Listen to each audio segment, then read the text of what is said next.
right there.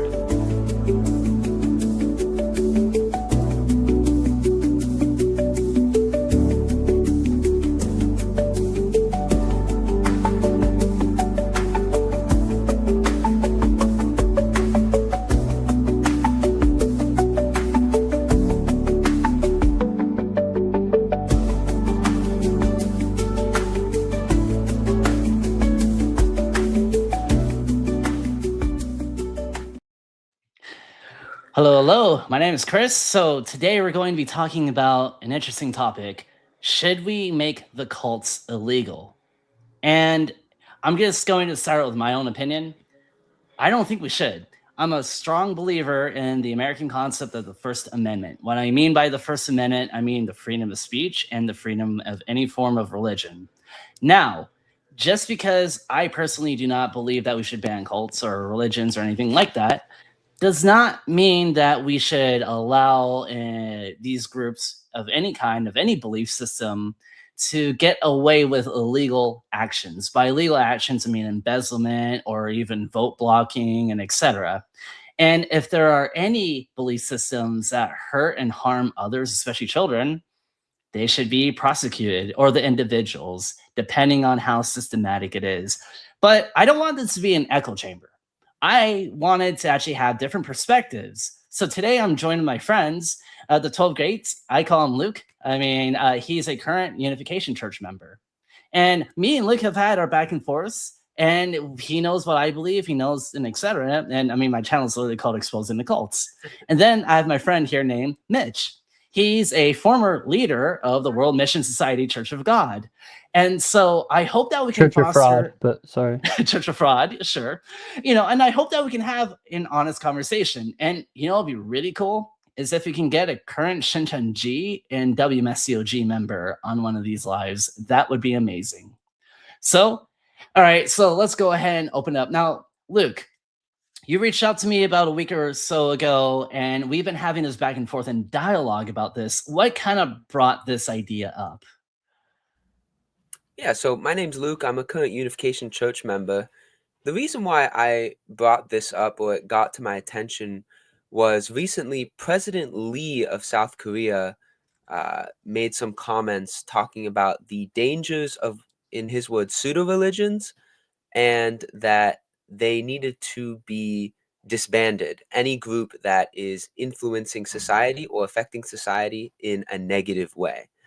And as an American who studied the American Constitution and the Federalist Papers, and not only that, I'm a current member of one of these groups under investigation in South Korea, the Unification Church, for alleged bribery and interference in politics, violating Korea law. This worries me a lot. And it's a tricky question for me because there are several separate questions and several separate sub conversations in this topic. One of the questions is, did the Unification Church or Hak Jahan herself break the law? Regardless of what we think in America, in South Korea, religious organizations are not allowed to have major interference in politics. And that includes donations even as small as less than $1,000. That's just illegal. So there's that question. Did they break the law? If they did, whatever we might think, it's the government's job to hold anyone who breaks the law accountable. Then there's the question of, should the government choose which religious organizations are registered as a religious organization in the government and those that are not? Because that's really what's happening. President Lee is threatening that the Unification Church and Shincheonji Church lose their status as religious organizations, which means that assets will be stripped, the status as an organization and legal protections are stripped. Then there's the question of what determines whether a group is dangerous enough in the eyes of a government to be dissolved by the government. And the United States has a very clear stance on that.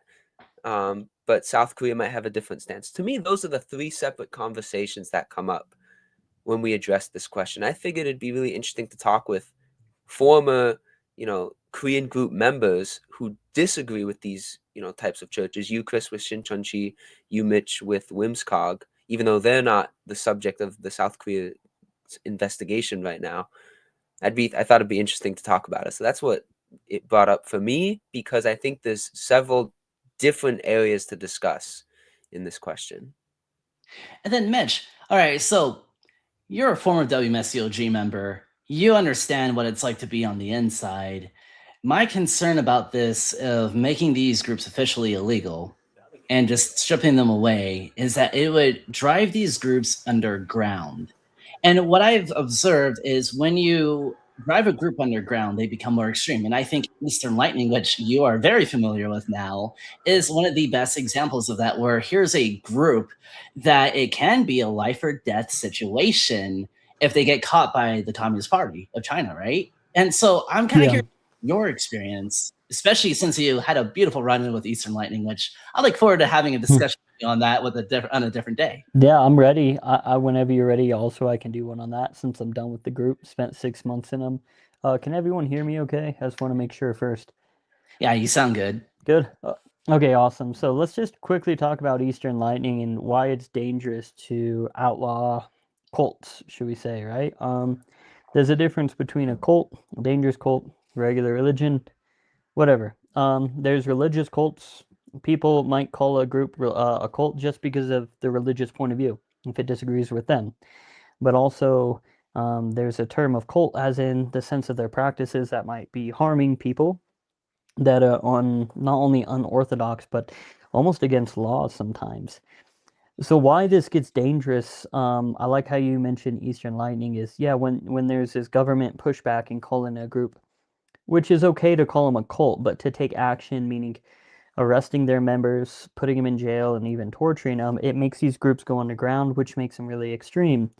So when it comes to Eastern Lightning, which is a Chinese cult that believes Jesus Christ appeared back as a female woman, and then they also believe in the 6,000 year long redemption plan, broken up into 3 ages, 3 different names, so on and so forth. Deja vu. This Anyways, group's yeah. This group separates us from the Bible, and they try to get us into only their words, which is called the Word of God appears in the flesh. Now, why this is dangerous in China and the CCP government, there's many allegations of this group for kidnapping, um, not only kidnapping, cutting people's ears off, and also mangling them, meaning like breaking their legs. Also, uh, SA, exploiting people, meaning when they kidnap them, they make them, they drug them, and they make them do things, and they jeez. take pictures of them to blackmail them. But I do take it a little with a grain of salt just because of who it's coming from. It's coming from the CCP government under Xi Jinping. They only allow the religions they want. And this could just be made up just since there's no other allegations anywhere else in the world about Hmm. this. But there's pretty strong evidence that this did happen. Now, why did this happen? Well, they're pushed underground. Let's say you're an Eastern Lightning member and you're in a house church because they have house churches. Let's say they got about 20 members and one of the members leaves. They say, I don't believe in this, they leave. This is a big problem for them because now this member knows where the house church is, he knows all the members, and if he wanted to report to the CCP government, he could not, the CCP government could not only take down this house church, but they could arrest every single one of them. The leaders might even be tortured and die, but they're looking anywhere from 7 to 15 years, which is ridiculous. But they might go to the extremes of kidnapping this person, cutting his ear off, or mangling him to get him to shut up. But it's hard to say. It's hard to say. So yeah, it's kind of dangerous when you push these groups more and more on the ground. It's kind of what happened with Jonestown as well. Exactly. I was going to Um, bring that up. Yep. yeah, and this is a kind of group when something bad like that happens, it should be dismantled. I hate Yep. to say it, but it should. At that point, if you're killing people, Yep. you should be dismantled, for sure. I have no problem saying that. But my view on it is very similar to yours, Chris. Is I don't think if a group is considered a cult, it should be disbanded.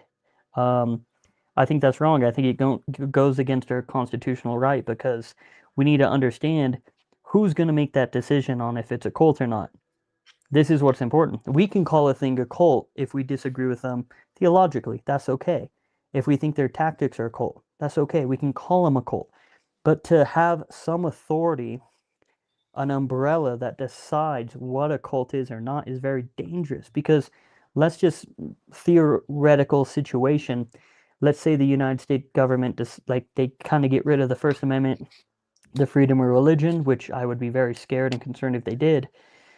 But let's just say that didn't exist, and we get somebody in power that said, if they're not a part of the Orthodox Church or the Catholic religion, everything else is a cult.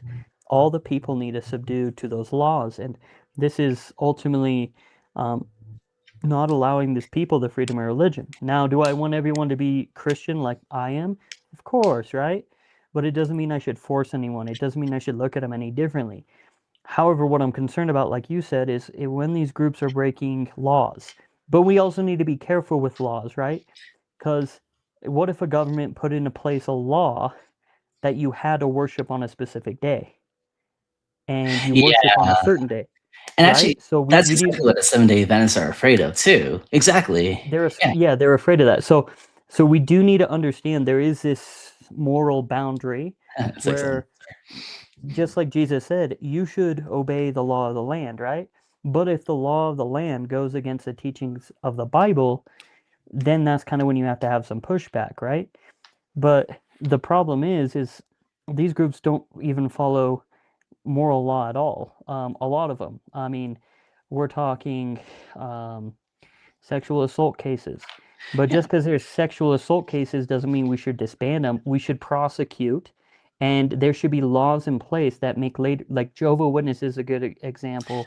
That and the I'll finish this point up really quick. And the Catholic Church, where they have these like two-party witness for the Jehovah Witnesses, so they don't even report it to the police. They should, but they'll only take one side of it. This is very dangerous, and I think this is one of those things where the United States should step in, be like, no, this is morally wrong.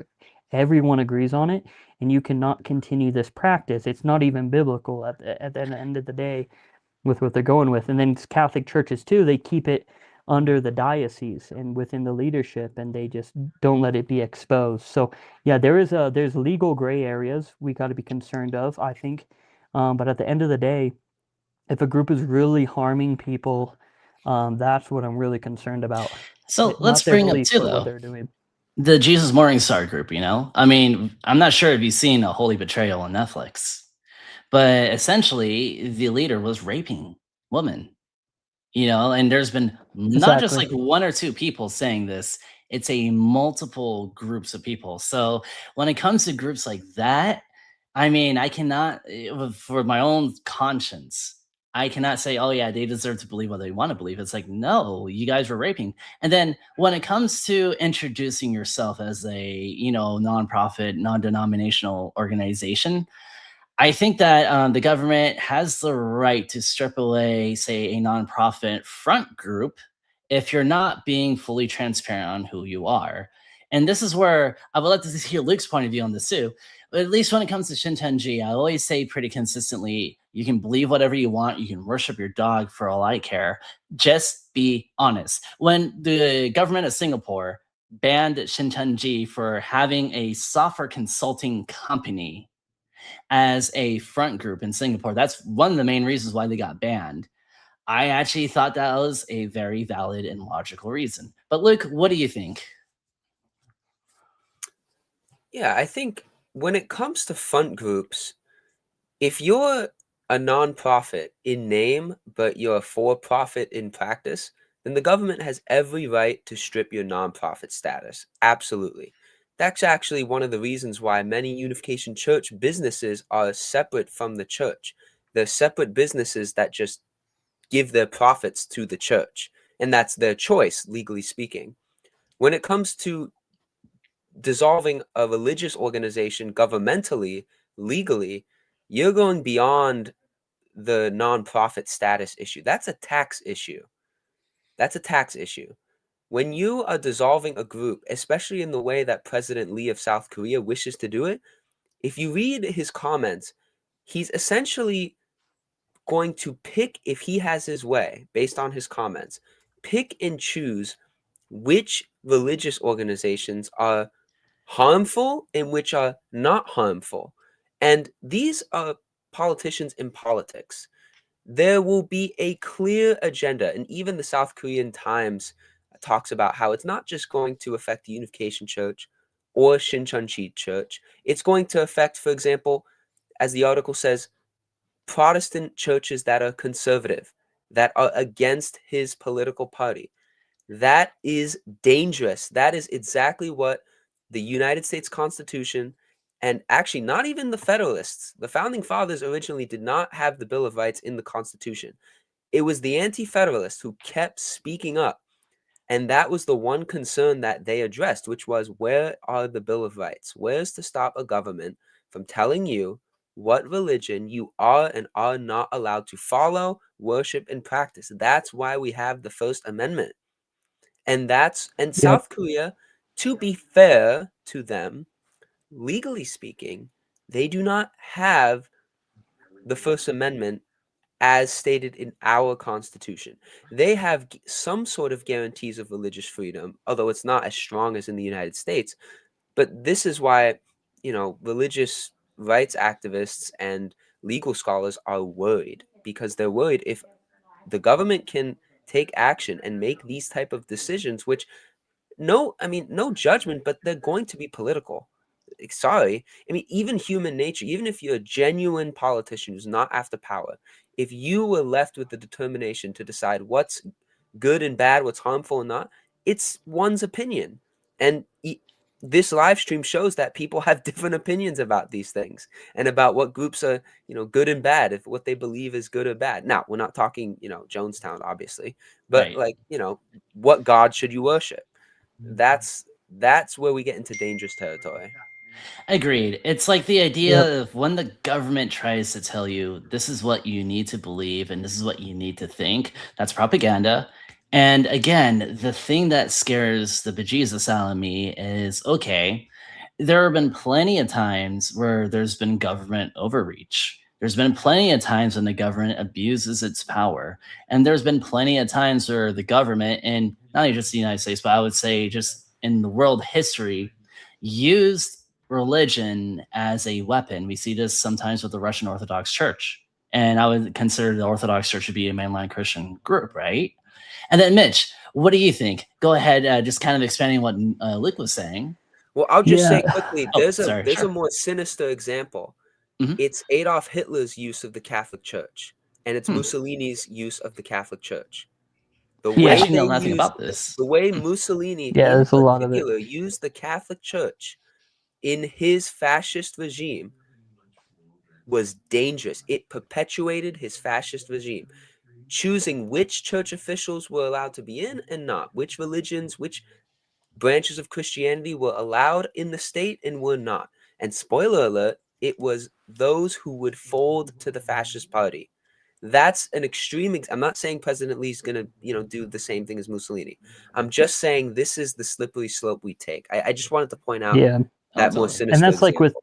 that's like with China as well.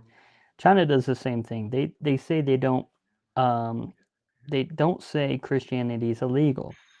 You just have to follow their version of Christianity, which I think is very dangerous because we're talking about a secular communist party determining what is godly, what is not, what is holy, what is not, and this is wrong.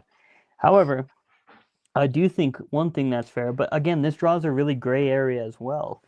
When you get a group like Shincheonji, um, who's been in the news media many times for the COVID incidents, and if they're raising this much hell in the media, and you have this many people speaking out against them, I'm totally fine if the government's fair, if you don't have a corrupt government, to go literally not tell the church when, go in there and literally seize not their assets, but seize all their for a time being, like all their administration stuff, where the money's going and stuff, to see if this stuff's actually going on. And if it is going on, I'm still not even saying disband it, but I'm saying anybody who was a part of that corruption or wrongdoing, then they can go to jail. You still don't end the religion. They can still believe what they want. But I'm totally fine if you're not in a corrupt country that follows legal law and that is trying to look at something fairly by legal law, not based off their beliefs. if there's so many allegations and they're always in the news media, to just not even tell the church and just go in there, go to their headquarters, literally raid. I'm dead serious. Do a raid. Take all the documents and find out if this group is doing wrong things. If it is, don't disband it. Do a legal investigation. Who was a part of it? Take them out. Exactly. I think that But what there's a would gray be, area with that too, yeah. because like China's not going to be in a favorable position if they go and raid a place. They might just say, yeah, there were these bad documents, even though they might not have, just to spin the narrative on the public, Mhm. right? So that's why I say it's a gray area with all of this. And that's why I think the best thing for all of us to do is just speak out. And if somebody was in and they were able to gain evidence while they were in, expose it to the world. And that's what I'm trying to do. I got the information. I'm never going to sue the church. Sure. They're going to have to sue me. But it doesn't stop me from speaking out against them. And if enough word gets out there, maybe the government will look more into it. But it's a gray area with all this. It is a gray area, but I think there's warning signs with all of these groups. There's a lot of warning signs with all of these groups that it can get too extreme. Jonestown was a very clear one of this, right? So let's talk about that real quick about Jonestown and even the Waco event. Because when a lot of these groups have a persecution complex. In Shincheonji, a large reason why they use the deceptive tactics, which in my opinion makes them a cult, or even biblical reasons, whatever, they are afraid of the outside. And then if you're going to rally around, seize their assets, and basically point a gun at them to enforce the law, as we were talking about earlier, that would only reinforce their siege mentality. And now, let me say this as a caveat.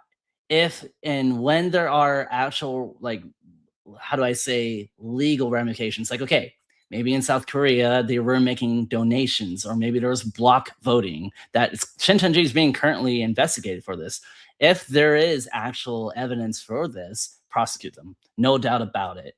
I mean, go after them. Absolutely. Arrest the leadership if you must, if and only if they are doing these illegal things. I think for the one of the good compromises would just be having a law requiring you, if you're going to do religious activities or be a part of a religious organization, again, fulfilling my low bar from hell, you have to be honest.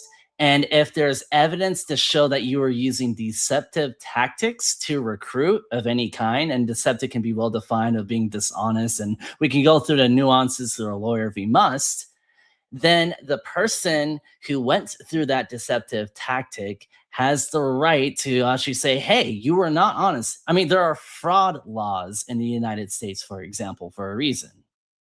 I think that if Shincheonji, if they were honest about their beliefs and weren't using so many wolf in sheep's clothing tactics, I wouldn't be as motivated to speak out against them personally. But I mean, it's just insane. It's Yeah. utter And insanity. one thing that's hard with these groups is a group can't be shut down for being high control. They Right. can't be shut down for you going there every day. They can't even be shut down for you giving them all your money. And it's really hard to prove coercion. And this is one thing in this age that's really hard to deal with cults. And this is why a lot of lawyers don't want to take up lawsuits against cults, is because they know the people were done wrong. They know they were brainwashed. They know they might have been coerced.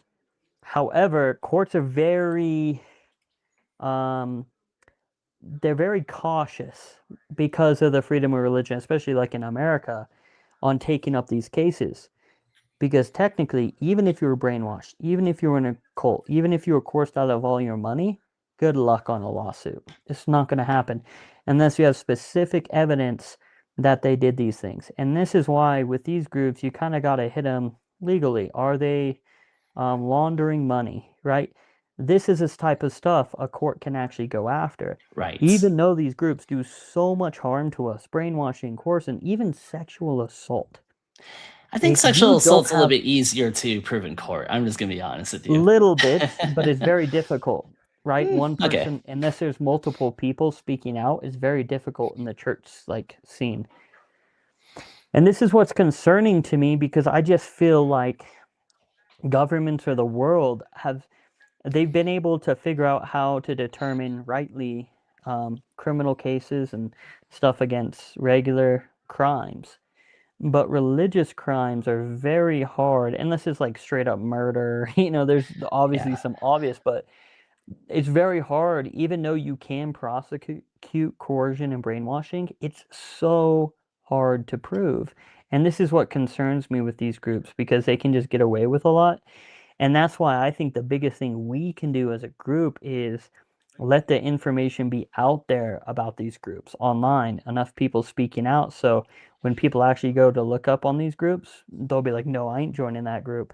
Look how many videos there are or articles there are about this group. And I think this is one of the best ways we can kind of go against groups that are harmful and So deception. now I want to make sure to hear also, Luke, go ahead. What's your perspective of what has been said so far? Let's kind of go from there. Yeah, so I mean, for the record, I don't believe the Unification Church brainwashes people. I can't speak for the other groups.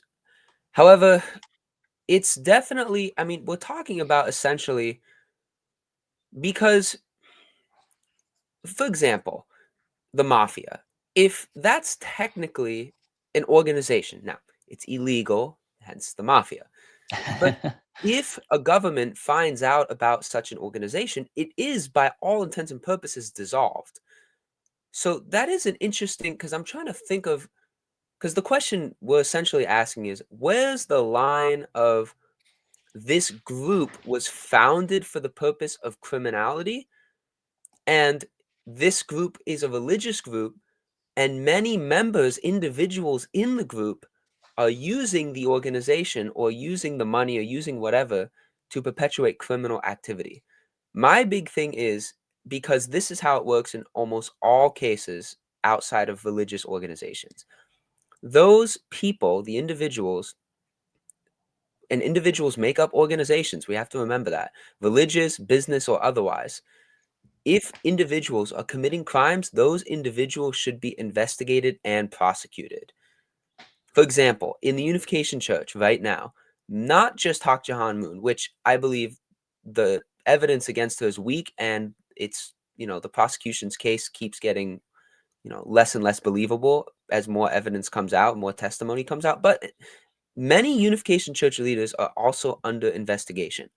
That's how, in principle, it should work. I'm not going to sit here and say, oh, they're persecuting me. Oh, how Right. dare they? It's like, if there's evidence they committed crimes, I want them investigated and I want equality under the law, justice under the law, as it Right. should be. I have no problem with that.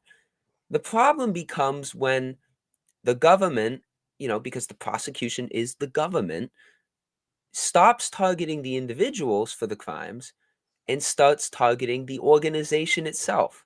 That's where I get very worried. Unless you have, and we're talking about the line, I would say the line is any active, provable physical harm on another person, whether that's for, and the organization has to be established for that purpose. For example, these cults that occurred in the 70s in America, where the leader's whole purpose was to gather them around and they do a suicide ritual because they think they're going somewhere. If that was the purpose of the founding of that group, then yes, it should be dissolved.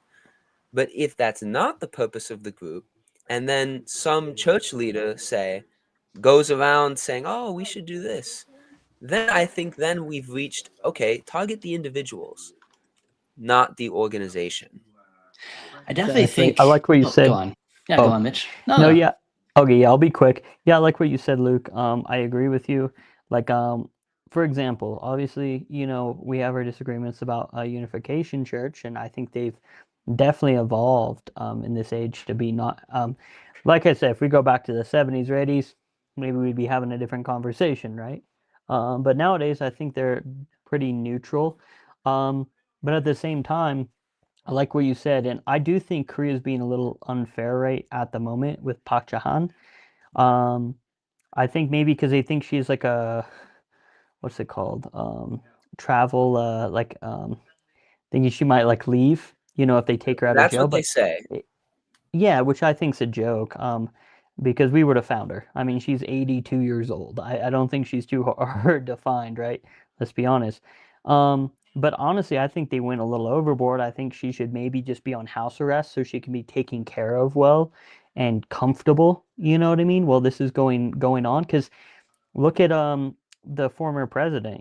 He was up in his place until they came and got him finally, you know what I mean? And brought him to jail, the former president for the what did he do? Martial law and stuff. So same. It's just I think they're going a little overboard with Park Jahan, and I think that is unfair. Like legally in the process, I think she should just maybe until it's settled, just be on like house arrest, so she can still eat, be comfortable, be taken care of, like especially as an 82-year-old woman. However, Right. There's a lot obviously, of if it's found medical out things later, that are required. yeah, because it's not Yeah, proven that's yet, valid. right? It's not proven yet that she had something to do with it. I think they've kind of discovered that there were some kind of briberies going on, but it's at the moment it's not linked to Park Jahan yet. And if it's not linked to her yet, yes, now is she what would you say what's it called when they're not it's Guilt by you know what I mean? association, or what are you talking about? Well, no, when it's Okay, just like pretty much you're innocent until proven guilty, and Korea goes oh, by this as well. And so sure. they have suspicion of her being involved, but suspicion isn't a crime, right? So if it's suspicion, they can take measures to put her on house arrest or whatever. But right now, I think they're going a little above and beyond until all the facts come out. And I'm not really okay with like that kind of stuff, right? So, like on that end, I would definitely agree with you. I think they're kind of mistreating the Korean government, her as of now, because just she's not until the evidence comes out that she is guilty. Then, yeah, And here's the thing now too. Like, I feel I want to see the evidence for the Lee Man-hee testimony thing. The previous iteration, I was a member of Shincheonji when we spread COVID on accident in South Korea. And I remember in Seattle, Washington, my roommates were like, "Hey, did you hear about the South Korean church that spread COVID?" And I remember having a poker face, being like, "What do you mean?" It was quite an interesting conversation. That was did the you guys blame strongest it on the poker world face. mission? Everyone asked No, me, I "Was mean, that your group?" And I was like, "No, it's another group." On a side note, whenever it came to the world mission, I would say this: in Seattle, I knew everything about you guys. You guys knew nothing about me. And that just kind of That's shows probably the true. Yeah, little, they don't like yeah, talking about the Korean groups. no, they don't. But Yeah. yeah, but regardless, and the reason why is because they don't want to do the comparisons and historical stuff. But that's for another And then topic. you're like, whoa, that is so Whoa, similar. wait a minute. Yeah, but okay. So with Lee Man-hee, even I admit, even today, even though I'm probably one of the biggest critics of SEJ, I mean, I've been on like a billion channels critiquing SEJ. I made multiple websites with friends critiquing SEJ. And even I still admit to this day, they didn't do spreading COVID on purpose. It wasn't intentional. With that said, the reason why they got so much flack was because of their heavy use of deception and no one believed them. Because, when you lie so much, it's hard to believe a liar. It's like a boy who cried wolf. It's the same, that parable. They love parables so much. The parable of the boy who cried wolf, that metaphor and the moral story behind that can be directly applied to them. Now, the same set of reasoning with the boy who cried wolf can yet again be applied for Shincheonji. There is no real trust of the general public in Shincheonji, especially with their church infiltrations and heavy use of deception. With that said, I do hope that if there's actual evidence, and only when there's actual evidence, yeah, go ahead and prosecute them. Absolutely. But as we've been all kind of saying throughout the entire video, I'm very hesitant about making it legal to disband them and etc. And another thing I kind of wanted to say now too is that there's a movement in Australia talking about, hey, should we even give this group a nonprofit status, especially if they're not honest? Again, if a group is dishonest and uses these nonprofit front groups and claims to be Christian, and it will later on say, oh, Christianity is spiritually married to Babylon, Yeah, I think it's a fair call to be like, hey, since you weren't honest when filing the paperwork, you don't have the right or the privilege to apply for this nonprofit status until you clean up your act. Look, what do you think? I think that makes sense, I would say, because we're talking about nonprofit status. As I said earlier, I Right. think that is within the government's jurisdiction. I mean, I think we're all agreed that we shouldn't make it illegal, or we shouldn't make these groups illegal, even if we have different reasons. Now we're kind of shifting into, okay, how can these groups make it less, more difficult for the government to try and go after them? And we are saying simple things like Yeah. be honest and Low bar. low Sorry. bar. And is No, every no, I don't like that. individual, I don't like that, honestly. That's persecution. One's calling SJ still in the persecution chapter right now. well, Sounds like the Moonies have finally gone on to the non-persecution phase. So good job. But sorry, no, continue. I mean, side note, Reverend Moon, he taught I mean, in the 70s and 80s, he would say, if you're getting persecuted, that's a good thing. Like, you should be happy. like, you- like, you should, so I don't get the whole, oh, you're persecuting us, you're terrible. Unificationism, it's kind of the opposite. It's like, if you're getting persecuted, you're doing something good. so, I guess um, it depends. To be fair, it depends on how you define persecution, of course, too. And okay, to be fair, a lot of evangelical When Christians who God I talk to, persecution, good and bad. It's bad when they want it to be bad. It's good when I they want it know. to be good. well, And one comment I want to make too, to be fair, is I also see a lot of the evangelical Christians and mainline Christians also have the similar persecution complex, and it always annoys me because it's like, okay, come on, guys, like we should acknowledge that we've done things in history and that we do need to acknowledge it and own up to it as a body in Christ, you know? And that can be also more of a nuanced conversation. But sorry, Luke, continue. no, I mean, that's very fair. I would say, yeah, being honest is definitely one thing. However, it's it's always nuanced, right? Right. If individuals, high level individuals, are not honest and they're finally investigated, as they should be, two things have to happen.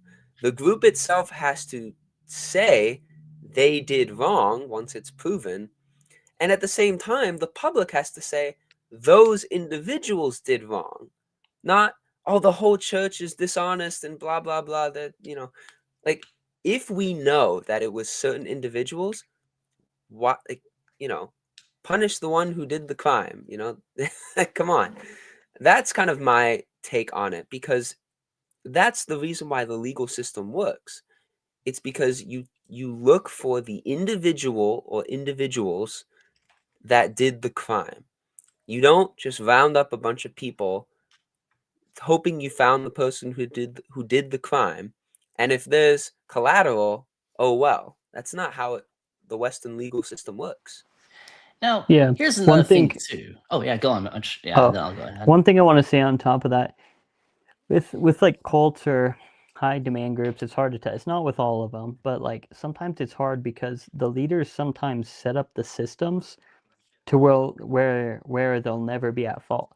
So if something actually Exactly. comes out, it can be put on a certain individual. So in that case, the truth never comes out. It's hard to know if it was the leader that was involved or not. So that's just kind of a gray area. And again, it's not like this with every group, but I can tell with the World Mission Society Church of God, it's very much set in place to where if something goes wrong, they can blame it on like the overseer. So Yep. it's not put on the organization, it's put on the overseer. That's why when they mess up, when they have like failed doomsday prophecies, they just tell members, oh, your overseer just taught you wrong. Hmm. It was his fault. He's the one that taught you the false prophecy, even though that's not true. The head office taught him that, and he preached it to them, and then he taught it. That's why they do a lot of church rotations. Every 3 to 4 years, regional leaders is every 4 to 6, unless you're Daniel Lee, he just stays in New Windsor and New York forever. But all the other ones, it's usually it overseers. It's 3 to 4 years. I'm sorry, 2 to 3 years now. But regional leaders is every 4 to 6 years. The reason they do that is because if you have the same overseer the whole time, it's easier. It's harder to say that, oh, he just taught you wrong. But if you get them moving and changing all the time, and new teachings come out, and then members start questioning it, then that overseer can say, "Oh, guys, no, the overseer just taught you wrong," and they're just saying that about all of them. So it's never put on the organization; it's always put on leadership, and that's why you need to be careful about any church leaders that might be listening to this. Sometimes the higher leadership, don't have your best interest in mind. So what they're going to do is they're going to throw you under the bus no matter what. So when I left as a leader, they're not going to tell the truth of why I left. Oh, Mitch lost his faith. No, they're going to spread a rumor like I joined Daniel Park's church, or I started my own church, or he committed some kind of sin and that's why I left. This is what they'll say just to get the members, because they're in this bubble of information control. We're not supposed to talk to people on the outside. So they spread this lie and they're like, oh, I don't ever want to talk to him. This is what this group does. All these groups, I'm not even saying all of them, but most of them have these tactics. It differs between cult to cult, high control group to high control group. Um, they all change, and there's always something wrong with these groups for the most part. But it's like, what to what extent, and is it to what extent? That's what I would say. So there's definitely two aspects to it too. It's just like there's the question now of like, okay, when do we hold the leadership accountable? Is like kind of what your Mitch is saying. And one of the things to kind of piggyback on what Mitch is saying is SEJ has a culture of the wisdom of hiding. And I had a really detailed, in-depth conversation with the current leader from SEJ, who I actually consider a friend at this point. And she was trying to kind of say, oh, well, as individual groups, my church never used the wisdom of hiding.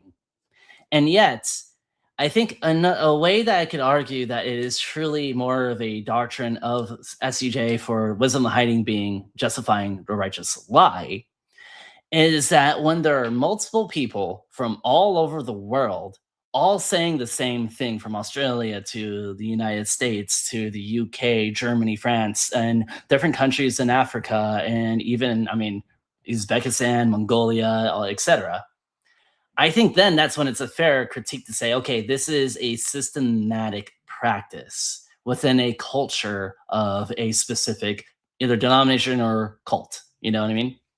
Now, when it comes to individuals, yeah, we should definitely have the mindset of innocent until proven guilty. Then the next question is like, okay, when do we hold these religious leaders accountable? And that also includes mainline Christian pastors. Protestants were very, we have many different denominations, but what about the Catholic Pope? Or what about I know Eastern Orthodoxy is a little bit different. They don't have a central Pope, but they have a leadership structure as well. That's something I would love to kind of dissect. But anyways, Luke, what do you think? Yeah, I think, well, I can say for the Unification Church, the problems Mitch talked about don't exist largely because, well, you were talking more about, I think, teachings, although it can extend to practices. In the Unification Church, every word of Reverend Moon and now Hak Jahan, although more so with Reverend Moon, is documented. All of Reverend Moon's words are in Korean and like 400 plus volumes that, you can read. And there's freely available words on websites, online, bookstores. I got a bunch of books back there, although most of them you see are philosophy books. But see, I'm a Unification Church member and I am allowed to view outside material, guys. I know that's still blows my mind because, like, our groups, like, we're Yeah. literally told, even Yeah. talking to ex-members of different cults is eating from the tree of knowledge of good and evil. I've seen It's a few of insane. them, yeah. It's just No, I like, mean, wow. Plato, Socrates, what's I got in here? Cicero, Thomas More, Fyodor Jeez. Dostoevsky, Marcus Aurelius. I mean, Tree of Knowledge of Good and Evil is right behind me. But anyways, yeah, I think in terms of, it's an interesting conversation. When do you have the top? It's interesting because in politics, it's the reverse. In Right. politics, the president is always responsible. It doesn't matter. I mean, he's not pulling the trigger on things. It doesn't matter. He's responsible. However, let's say a member of an administration commits a crime. Is the president responsible? Yes, because he's the president. He's the leader. That's his job. Everyone works for him. And in politics, the president or the top leader always has to take responsibility. And if he doesn't, or he or she doesn't, you get a bunch of backlash from the public if you just say, no, it wasn't me. Oh, you know, but the president doesn't get punished criminally or is charged for the crime. I think it's totally fine to demand, if you are not in the Unification Church, that Hak Jahan take responsibility for the actions of people who technically work for her and her, you know, who she is the leader of the organization. I think that's a fair thing to say. But what I don't think is fair is that if there's no evidence that she actually did the thing or told the people to do the thing, that she sits in detention, even though she's not even proven guilty, let alone the whole, should we even charge her in the first place? I think that's kind of the difference I'm seeing. So in the Whimsicog example, I think it's totally okay to demand accountability and responsibility from the head office and from Zhang Gyojia herself, because that's who these overseers work for. But you have to, if let's say an overseer was told to commit a crime, you'd have to prove that that order came from the head office or from Zhang Gyojia. And if this overseer just did it because he wanted to do this or he understood it this way, then that's you can't prosecute the head office for that. So I would say the logic extends in that respect. All right, And Mitch, let's that's go why ahead. one thing that's kind of hard with that too. Let's say there's been many cases where allegations allegedly, just for the safety, allegedly, Right. Zhang Gyojia has told, the female Christ, Mother God in Korea, has literally told people to do certain things, like break into places or spy on people, like in person. But at the same time, when you're a believer and you believe this is God fully, is your first thought to think, let me record her, let me see if I can get it on tape? No, because you're fully devoted to the organization. So now you don't have evidence of it. So then you commit the crime. Maybe you get caught for it, right? And then you go to court, and they're like, and then you blame it on Zhang Gyojia. But now there's what? Zero evidence. They're just going to say you did that as a rogue pastor. This Right. is the thing with these cult groups like World Mission. Because you believe, when you're doing criminal things or bad things, you don't question it because it's coming from God. You believe the person, right? And this is why it's so hard to gain evidence against the leaders in the cults, because when they do these actions, they think it's okay. So they're not thinking about recording or keeping documentation and saving it for later in case you have to use it against them. They're just thinking, oh, it's what God said. But then the problem comes is when they get prosecuted, and then when they get prosecuted, they try to blame it on the higher up leader. But then the higher up leader is like, I never told them to do that. They have zero evidence. And this is what's so funny, because maybe with job, like a regular work job, you think morally because you're not brainwashed, right? So if your boss tells you to do something that's wrong, you might be like, I'm going to keep document of this, right? I'm going to keep document of this. But when you believe somebody's God, this is what's so smart with these cults. You don't think about this. That's why it's so hard to prosecute cults, because some people don't figure out until later, after they left the group, that what happened to them or what they did was wrong. And by that time, you're either out of the group and have no way of gathering that evidence anymore. That's all I wanted to say on that point. I'll be right back, but I'll still be listening. Yeah, Oh, I did want to respond because I don't think that is the right way to look at it for a few reasons. First of all, most people aren't going around with recording things. And I can respond later. It's like okay, sure, no problem. for me. Well, the audience will hear my response then. Exactly. Yeah, exactly. And he is And you'll listening. hear it, So yeah, and yeah. you'll hear, and he's listening, and you'll hear it. But Yep. if someone tells you to do something wrong, you can't. I mean, what are you gonna do? Suddenly, secretly pull out your phone and record them? I don't think that's necessarily the best example, because in most of these court cases, when they say, "Oh, someone told me to," there's never like a recording or something like that, unless you knew somehow that this person was going to tell you to do something criminal, and like you were just waiting for the moment. So I don't think that works there. I think the other thing too is were talking about essentially there's two examples. There's the worker who, Mitch claimed that, would, question, what the choice is, and, what he called the brainwashed member of the church who's listening to someone who he or she believes is God. To me, the only way to analyze this claim well is to think of Jesus. When Jesus was telling his disciples to go preach the good news, he was telling the disciples to break Roman law. Why? Because the good news that the disciples were giving is about Jesus Christ, who Christians believe is God. That is illegal in Roman society. Caesar is God. And you can have your religion, that's fine, but you can't say you're God and you can't say you're the king. That's the legal charge the Romans levied against Christ, historically speaking, that he was being proclaimed the king of the Jews, and the Romans did not, take kindly to that.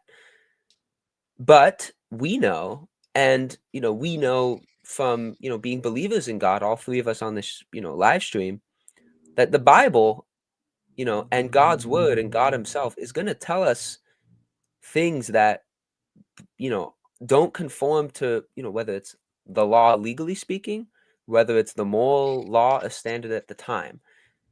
So I don't think it's accurate to make that distinction between a member who's allegedly brainwashed and a regular person, because I think any regular believing person, Christian, part of one of these Korean groups or of the other religion, if faced with a choice, has to consult many things. Are they, willing to break the legal law for this action? And do they think that what they are being asked to do is moral? And this gets into the topic of brainwashing and, Yeah, I what mean, gives someone's decision making away. But at least for me, I'm a firm believer that it is very difficult and beyond the unification churches, Shincheonji's, or Whimsicog's ability to rob someone of their free will to the point where they are not liable for the actions they commit, or they're so heavily influenced by someone or something that they did not have full control over the actions they committed. If you're told by, hmm, God or a leader to, for example, bribe a political official when it's, against Korean law, like Yoon Young Ho, for example, the charge is essentially that Hak Jahan told Yoon Young Ho to bribe these politicians. We know now that he wasn't told that, according to his own testimony, and that he was trying to advance his own personal business interests. But let's take that aside. Let's go with the prosecution's narrative. We'd have to ask ourselves: is Yoon Young Ho brainwashed? Is he been robbed of his free will to the point where he's just going to do it without question?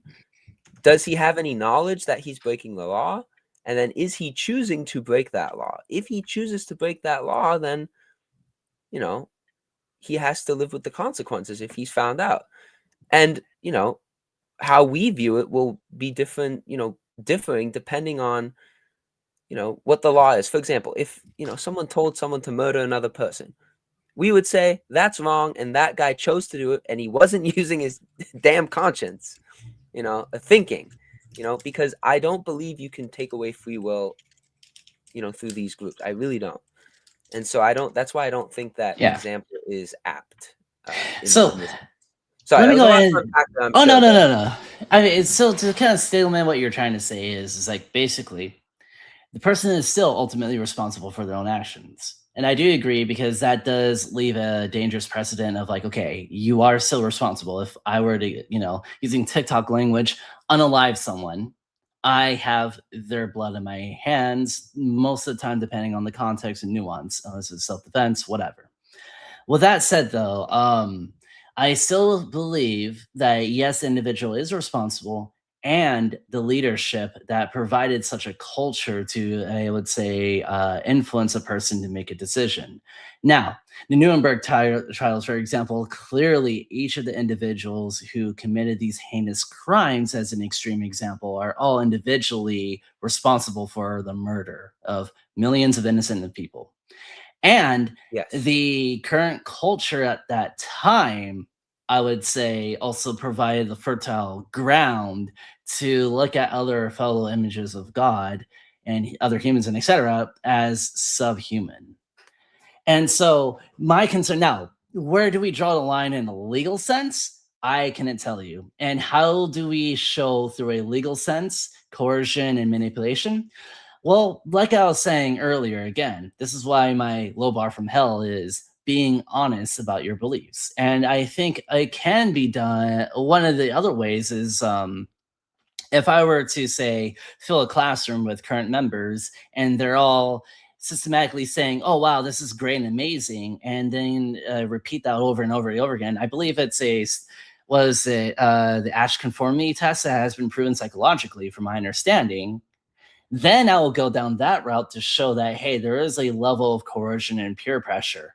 Now, with that said, yes, the individual still needs to take responsibility. However, the group and organization that allowed such a fertile ground to allow this thing to happen, whether it was a bad call in bribing politicians, etc., there ought to be a level of accountability of some kind. Yes, so it's essentially the question of, because yeah, I agree with you. Everyone's responsible for their actions, and I think Mhm. it's a really dangerous thing to Right. say that people are not. Like, imagine if Yeah, the I agree. Nuremberg trials went where, because essentially what happened for a lot of these, honestly, like, we can be sympathetic to many of these people in the sense that they were caught up with fascism and Nazism. Like, they were kind of caught up in it, and they joined, and then, you know, they did these things. And it's like, but we cannot take away their personal responsibility. We Right. could not. That would be such a imagine if we did that in the Nuremberg trials. We Yeah. couldn't do that as a species. We could not do that. But the question you're asking, stepping away from that question, Mhm. because we both seem in agreement on that. Yep. I, very strongly believe that. Unificationism actually very strongly believes that. Um, the next question would be, where's can you legally prosecute intense social and peer pressure? Because when I listen to Mitch and other ex-members of the WIMSCOG, which I've been doing a lot more than former members of SGJ recently, Sure. I'm hearing a lot of social pressure. Like, you got to come, kind of a build up. You have to come to third day. You have to come to the Passover. And if you don't, this is going to happen. And you got to come to this, and you got to do gospel work. And if you don't do, and if you don't, this is going Mhm. to happen. Come. You have to do construction. If you don't do this, this is going to happen.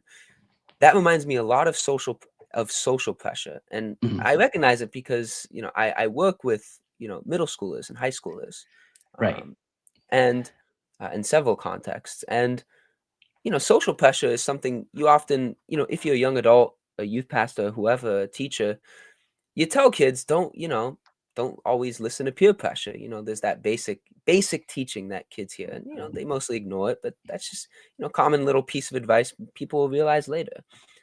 Can we legally prosecute in some way a level, and of course we have to find the line, but that's a Right. bit more difficult discussion.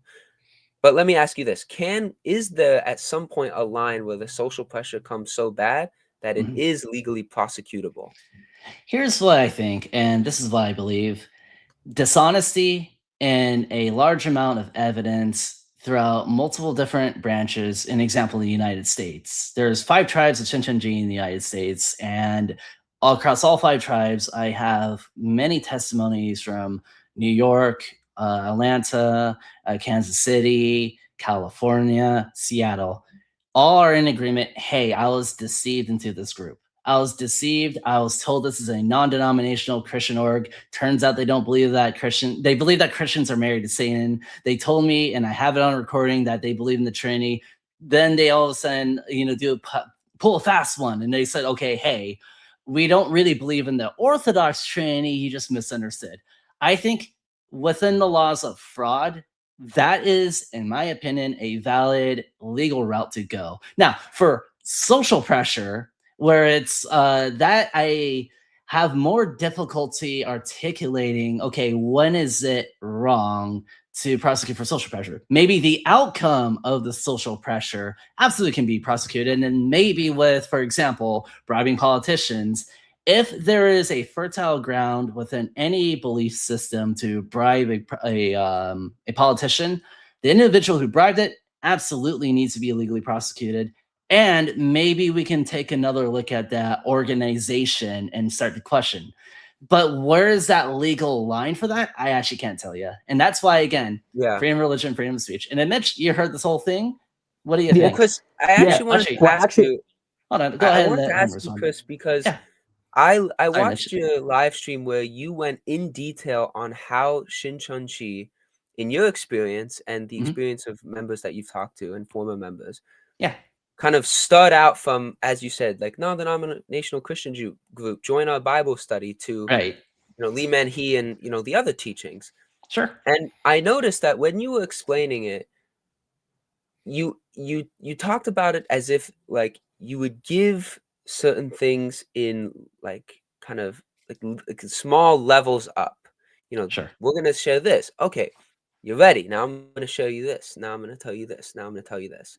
Right. That, to me, I would say is a bit deceptive.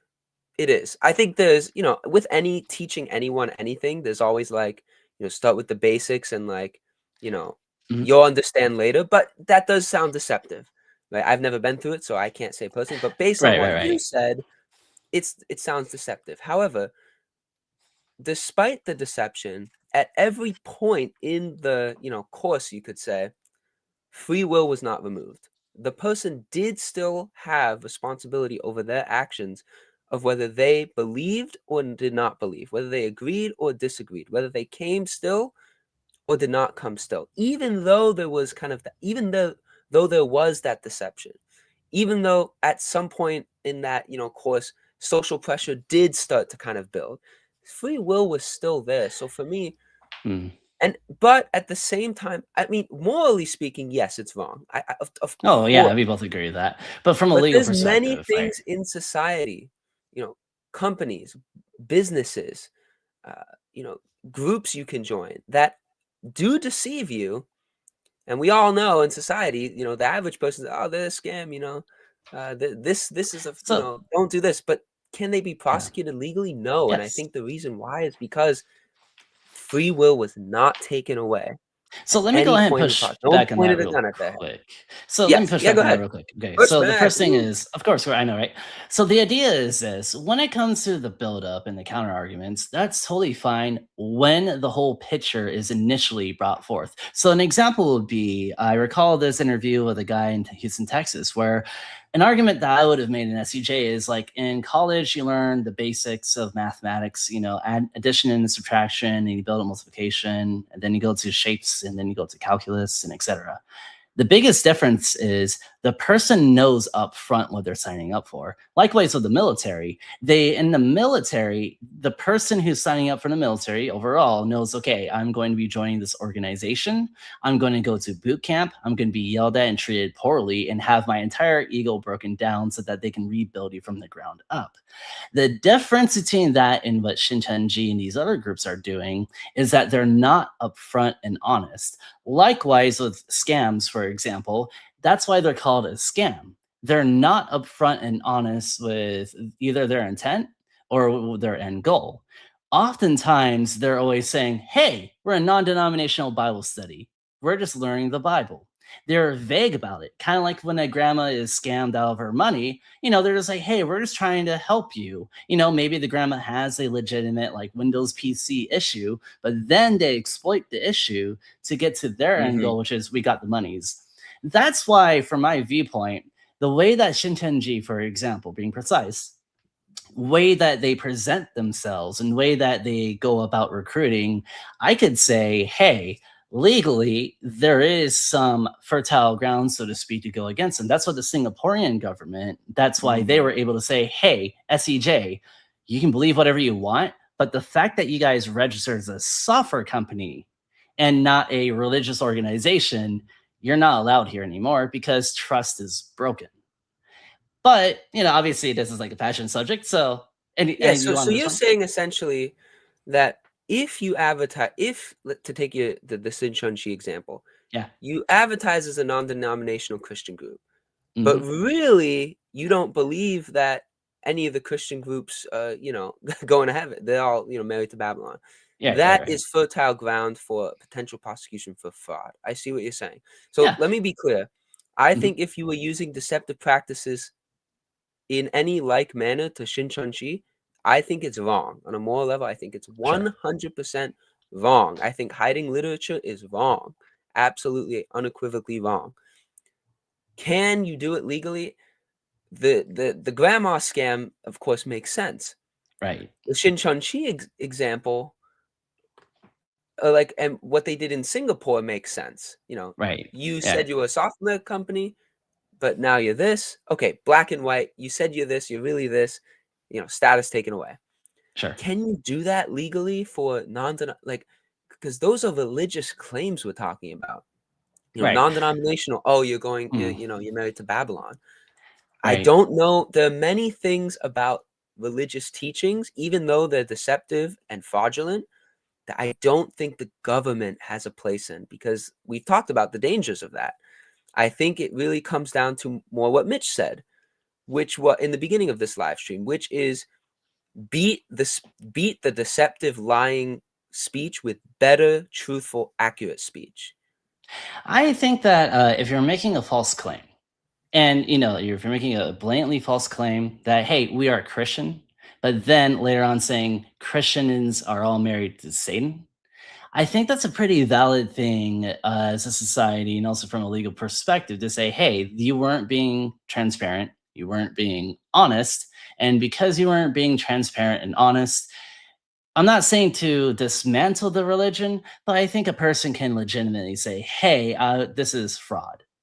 Yeah, I guess I would push back though, because not on the moral level, I totally agree, but on Yeah. the legal level, because, for example, in Catholic doctrine, and same thing with Orthodox doctrine, each of Mhm. those churches believes they are the one true church, and I'm all okay with other that. church are false churches. And Sure. so, And for they're me, open it's like, about it, and I can yeah, find this online. I With see. So you're saying, okay, Shincheonji, it's kinda you like can't maybe find you it. can, Uh-huh. but it's like you really have to dig. Like, it took me and my friend, he joined their Bible study, it took him to transcribe a lot of the notes, and then we uploaded, we made sure, Mhm. nobody was identified for privacy and anonymous sake. That, like, how do I say this? It's when if there is a way that you can explicitly find things online when you're researching, hey, this Bible study is claiming to be Christian and it's something else, we need to have that level of transparency. And I'm not saying now that we should dismantle SEJ as a legal process. I am saying, though, that I think there is a valid legal standing, not just emotional, but just a logical legal standing saying, hey, you were being dishonest. This is a level of fraud. You're selling a false product. The product being like, this is a Christian Bible study. And then, not just kidding, we're not really Christian. I guess, though, the problem is, though, what it means to be Christian is a very religious and theological question. That's why I brought up the Catholic and the Orthodox Church examples, because Sure. they have very different definitions of what it means to be Christian. Many Valid. Protestant denominations have different definitions of what it means to be Christian. Unificationism has a different definition. It's, SGJ clearly has a different oh, yeah, definition totally. of what And it it means to is be Christian. I true don't like the that. idea of the government stepping Mhm. into that question I think or that anything instead, like if that. we can find, okay, right now, if I go to the CatholicAnswers.com, I can clearly say that, hey, we are the one true church. Mhm. If I were to go to Eastern Orthodoxy in any of the dioceses, I believe they're called, I can find, like, hey, this is what we really believe. Yes, we actually do think we're the one true church. Many of the Protestant denominations, a lot of them, not a lot of them, some of them do say, hey, we're the one true church. A lot of the Protestants are normally more like tolerant of each other and all that sort of stuff, at least today. Yeah. That's all. So I think that, like, we're gonna have to agree to disagree, but I think from what I really, the worldview that I'm kind of coming from a secular perspective is this: if you're going to sell a product, you should be upfront and honest. If I were to say I have chocolate and then it turned out to be, I don't know, a mint chocolate not without chocolate, there is a point where there's false advertising. There is a point where deception should be like, okay, hey, we shouldn't do this. And this is where the more extreme example would be, again, the Singapore software company, Mhm. you know? And it's the same thing with even in Australia, where a government can truly step in and say, you did advertise to be this Christian non-denominational, but then you also teach, which took a lot of digging, that Christians are not true Christians, and that you have to join this other group, which is a new heaven, new earth, for the first heaven and first earth apostatize. That's where I'm kind of like, okay, there is a level of dishonesty that we as a society ought to be able to say, hey, no, that's not only morally right, but we should also say, hey, legally, I have a right to even potentially take you to court for this. That's kind of how I view it. Yeah, and Okay. I understand that, and that makes a lot of sense. I would Totally. say, yeah, morally we agree. On Yeah. the legal level, we disagree. And the reason Totally. why I disagree, just to close what my position on it is, Mhm. I just don't like the idea of government getting into anything remotely a religious question or theological question, even if it Mhm. isn't advertising. Because, like we talked about, the Singapore example is not theological. It's like software company, or it's like, Sure. what are we doing? When it comes to the Australia example, that's where I would have the disagreement. But Okay. yeah, I'm agree to disagree, definitely. and that's Oh yeah, fine. I'm definitely in favor of the Australian government, and I'm definitely in favor of the U.S. Where I'm looking at it from like a fraud point of view, Right. where Yeah. Yes. yeah. But anyways, so we have a guest, but first, Mitch, you've been hearing me and my friend here, Luke, go back and forth, and then there's Yeah. a guest We're We too. are chilling, friends, and people. I know it might be shocking, but we are. Yeah, seriously, I send yeah. you memes Actually, occasionally. You Luke, said better. when I was like gone off camera, actually, I think Luke just maybe had a misunderstanding about what I said, because I agree with most of what you said. Is let's say somebody was told something in the church to do something, it's actually that person that's going to probably be held accountable, right? Because they should have a moral compass. But the only thing I have to say about that is, and I'm not even saying that's unification. I'm just talking about like that's happening. I'm not even saying that's happening in unification, because this is something that's hard to prove, right? And they're not going to be able to prove it, because usually there's not evidence within inside of groups like this. I'm just saying, from my point of view as a leader, I believe so fully that if I was told by God to do something illegal, I would, which happened. Um, I mean, even with tax stuff at like Home Depot, all that stuff, because I was told by leadership, this is the right way, to do this. And if your leader is telling you, then God's telling you. But it's a little different, right? If your main person's telling you, and at the Hmm. end of the day, that person's going to be help. And this is what's hard with cults, because if you do something wrong, you're going to be held legally accountable. But at the same time, it's sad because you might have been coerced into doing it, right? Because if Jesus told you to do something, are you not going to do it, right? Let's just be honest. Like, whether you think it's wrong or Mhm. not. And that's what I'm saying. When I believe Sangil Ja was God, if I heard she told me to do something, I just do it. And especially since we already put in the place that leaders are the spokesperson for God, so whatever they say goes, I would have just followed whatever they told me to do, even with it, if it was illegal or not, even though I would have been the one held legally, technically responsible. But again, it's hard to prove because not all groups do this, right? Right. And I would So, say the Unification Church, in terms of leadership being spokespersons for God, that doesn't exist in our teachings or theology, or okay, even that the way makes the sense then, members yeah. view it. And I know, you guys may have your opinions on this, but Reverend Moon has said many times, and it's in the main scriptures of the church, that your conscience is your second God, and you should consult your conscience on everything, even if it goes and question, the founders, Reverend and Mrs. Moon, with your Okay, conscience. so that's good, I yeah. just wanted to That's Yeah. a point that out. That question I that I understand got. No, there's Yeah, that yeah. difference. yeah, I'm glad you Oh, stated that, and I wasn't even trying to poke at the unification. That's why I No, didn't even bring absolutely it not. up. I just thought it'd be helpful Yeah, for those I just listening wanted that to we put don't as a have those. whole, because we're talking about should we make cults illegal. So I'm just talking about world mission, especially Xinjiang.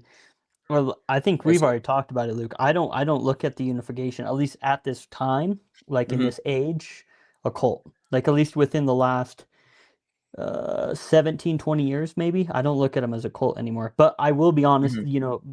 back in the day, I would call them one. But then we could also argue if it was a Yeah. dangerous cult or if it was just a cult. And at the end of the day, I still wouldn't want it to be disbanded. It's just if they're doing wrong things. And then, Chris, you mentioned like deception, right?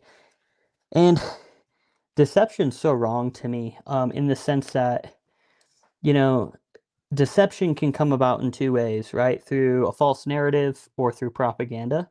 They can deceive people. And this is what's called brainwashing, right?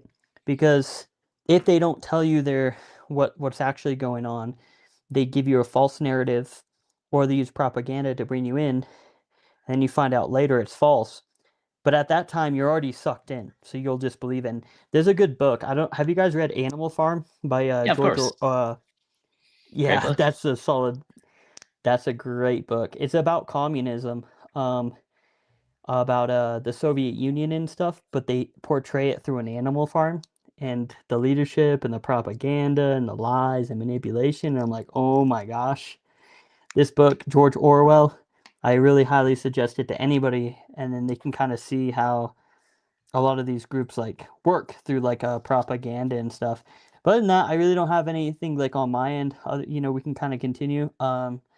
I guess here's a To say, question that I but have for Luke as well is okay, even if it wasn't a theology thing, right? Where is the line between just outright fraud and not fraud? Because I can see your line of reasoning, and I can also kind of use the line of reasoning that you oh, I got one provide thing to say too with after, really sure. quick. And then we're gonna let Nathan up here too. Here, let's let Nathan up. Boop. Hi, Nathan. But like, where is the line between it's like, okay, we can have a legal framework for people who were lied to from the beginning, and it's pretty easy to point to the lie, have many different instances and testimonies, both online and in person, and through the news and through investigation. When are we able to hold these different religious groups, whether they're cults or not, accountable? That's a question I'm I kind of want to say one curious. thing too. Sure. Nah, Mitch, Before nah, Luke. you're cut off, Mitch. You're cut off, sir. Start. Sorry. The party don't start until I walk in. That's All right, but right. So okay. one thing Yeah. really quick. I like what you said. And my thing is too, it's like a gray area because I think there is a point in time when government needs to get involved. I Right. want I want the separation of church and state for sure. I want it. But it comes a point in time where the safety over maybe members and like families oversees the religion. Same with Jamestown. It got to the point, and honestly, I wished there was actually intervention even before that, where it gets to a point where some government intervention needs to be made, but not to the extent where they're trying to dissolve the religion, but they're trying to figure out what's going on. And that's why I kind of mentioned to you guys, if there's enough people speaking out against a group, there's all these allegations, they're always over the news networks. And actually, unification really hasn't, other than like now, right? What's going on? But they really haven't in the last like 20 years. But Shincheonji World Mission, they've been on the news like crazy for a long time. Uh, Newspaper articles, people speaking out online against them. To me, if there's this much going on about this group, I think government intervention needs to be done in the sense that when investigate these allegations, they do a raid, honestly, not to arrest people, but to gain the material to see if what they're doing is fraudulent, and then they don't dissolve the religion because I still wouldn't even want the religion to be dissolved, but to be able to be like, who can we hold accountable? Because there's so many allegations of this, so many people speaking online. Something needs to be done. Somebody needs to look into it. So it's a gray area, and I'm not even gonna say I have the full answer because I don't. It's very hard because I know at some point it's good for the government to get involved if it crosses a line. But at the same time, what is that line? And Actually, yeah. how So can we let's still let Luke separate talk. church and state? Yeah. So like, I mean, I definitely agree. So Luke, what? Sorry, I just Yeah, want I to get his mean, point of view. that is the kind of question we're trying to figure out together. Yep. I feel it's like, where is the line? Yeah. Because that's not an easy question to answer. I mean, church and state definitely separate, a friendly separation, unlike what's going on in South Korea, but a separation nonetheless. I would say for me, when an organization, I mean, let's take the Catholic Church for an example. When the Catholic Church sexual abuse stuff was unfolding, the government, was the one prosecuting the people and doing the investigations. That was fine. That's an appropriate time for the government to step in. What makes it appropriate in legal terms?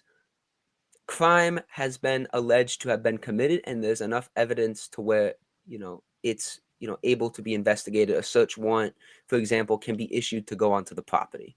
Makes total sense because they're being, accused of criminal activity. Some accusations are accusations of criminal activity. For example, financial fraud. That's against the law. That's the government's responsibility to prosecute and investigate. When we get into theological realms where I felt social pressure, I was told if I didn't donate, I was going to hell. I was told this group believes a Christian is this, but now they're telling me a Christian means this. To me, that's where I say that's not the appropriate time for the government to step in. That's where the separation should stick. And exactly what Chris and Mitch are doing is the proper response, because the government, Yeah. I feel, couldn't and shouldn't do anything. And that's based on how I understand the Constitution, founding fathers, Yeah. and stuff like that. And I have one more thing to say on that. I like what you said. I would agree, but there is, I think, a little gray area with like the theological point of view. So like I don't have a problem if a church wants to do arranged marriages. That's not illegal. Do it, right? That's fine. It's weird. I don't like it, but it's fine. It's not illegal, and nothing against that. But what if your theology, like Islam or one of these groups, is like pretty much, I know not all Muslims follow it, but if you actually read the Quran, or other books as well, there's groups within their literature have doctrine that can actually bring harm to other people. Killing, like telling them to kill. If they don't convert, they kill. If they leave the faith, stone them and kill them. To me, there is a point where it's like, we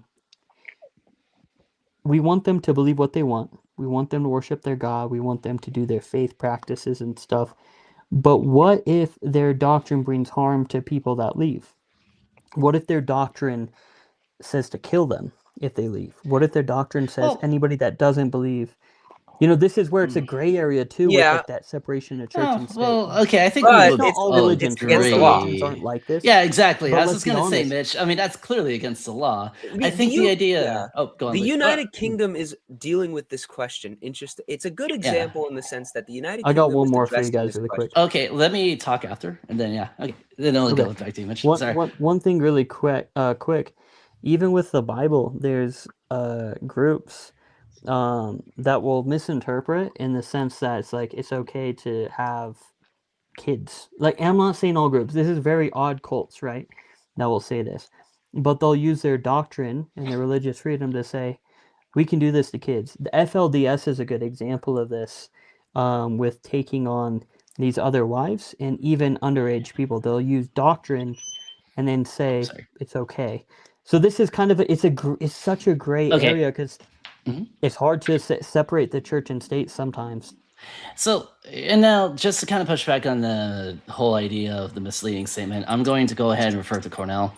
This is Cornell law, and let's just go over here. And so wait, is this? This is someone else. Sorry. Either way, that's a new title of my little channel here, or a little YouTube thing. But okay, the idea is when it comes to misrepresentation, it's Cornell Law School. Misrepresentation is a false or misleading statement or a material omission that renders other statements misleading, made with the intent to deceive or induce reliance. It is a fundamental element of common law fraud, and it appears related in statutory causes of action, such as securities fraud, for example. And it goes on to say misrepresentation may occur through an affirmative false statement, a half-truth, or a failure to disclose material facts when there is a duty to speak, and etc. This is where I kind of find a lot of my legal framework against any group, not just SEJ, of course. I mean, I'm picking on them. That's where even with, I believe there was an earlier ruling court order in the 1990s where the Unification Church was being critiqued for saying, hey, when they're doing their fundraising and all that other fun stuff too. I believe that was a legal law against them. Was the Supreme Court ruling? I don't know. So, but with that said, I think we all agree with a fundamental principle. Does that mean we need to disband SEJ? No.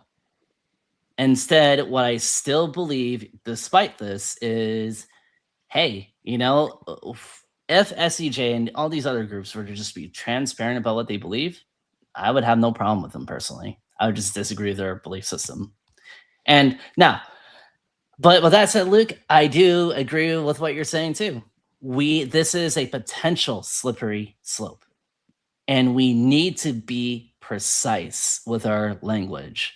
Just because I don't like what SEJ is doing from a moral/emotional view does not mean it should be illegal. That's why I'm trying to approach this from the fraud point of view. But also, Nathan, you've been here, you've been kind of poking me a lot. Well, what do you want to say, Nathan? Sorry about making you wait. We're just having such a great conversation, and I didn't want the flow to stop. I'm sorry. Wait, what's up, Nathan? No. Hey, you're cooking, man. You're cooking. Keep going. You good. You good. I think we're all cooking here. I mean, Luke and everybody else too. I don't really like the idea of I gotta own someone. Dude, I despise that mindset personally because then we can never actually get to the core substance. And even if we Yeah. disagree, this is tangent. This is what I hate about the United States right now. We all look at each other as a spawn of Satan. And I find that a lot of my friends on the political spectrum actually have a lot more in common. The normal person, there's going to be the crazies who I think are. But anyways, Nathan, what would you like to say? Yeah, I know. I joined. Wait, I just got home from work. Yeah. So I don't know what topic you guys are on right now. But I know you said banning cults. So when I thought about banning cults, um, I think banning cults should be banned because um, so like, did you guys already talk about like arranged marriages and stuff? So Mitch actually referenced that, but We go on, referenced Luke. it but didn't talk about it. Yeah, let's go ahead Okay. down. Let's go down that rabbit hole. This will be fun. All right, cool. All right, awesome, perfect. All right, so obviously, the WMS, they do arranged marriages, and the way they go about it, I think it's unlawful. It's wrong, and um, and it's like it's sad because like one, they kind of like break up families that are already like, so I'm gonna throw an example out. So there was a brother where he wanted to marry um he wanted to marry the love of his life, and they had kids, right? They had 3 kids already, big kids. No, not big, but at that time they're like probably like maybe like 7, 6 around there, and they wanted to get married, because they were like high school sweethearts or whatever, and they wanted to get married, and the pastor said no. He immediately said no, and I was like, "What? Like what? Like what do you mean no? You know what I mean? Like what? Like what do you mean no? Like how can you say no? Like they have kids, they live together, they have a house. Like you're breaking up a family, dude. Like what?" And then on the back end, you look at it, and I'm like, but then you say no to a family that's already like a complete family, and they want to get married and start right, quote unquote, I use, right, they want to make get married for the gospel, right, and because that's what they say, and then they send out these leaders when it's time to go to Korea. They go to Korea, and then they come back married with someone that they don't even know. And not even that though, to dig a little deeper, they get married to someone that they don't even know, and like they don't even know how to communicate with each other because first of all, they're getting married to a Korean woman, specifically Korean, right? It's not Japanese, it's not Chinese, it's a Korean woman, and they can't even talk to each other. That they have to use like a Google Translate to talk to each other. And on top of that, I was told directly, by a leader, and this was like a big, he was like a course. I want to say Man, he was like course 3. So like he was a deacon. He was promoted to a deacon. He's probably a missionary now, or like pastoral staff, whatever. And he told me directly. He was like, the reason why um mother is right. They say mother is is for them to get married to Korean, and so they could get papers to live here legally, right? To get a citizenship, so they could get a citizenship because right, the law, right? If I marry a Korean woman or Chinese, whatever, someone that's out the country and they want to become a citizen, right? We have to get married, and so Yeah. I was told directly Hmm. that the reason why they're marrying Korean women is so they could have a citizenship here in America. Right. Kind of like the visa fraud stuff. You know what I mean? Yeah, Like, okay, I and think Right. but we would all agree visa fraud should totally be Yeah, I you get would. what I'm illegal. Yeah, saying?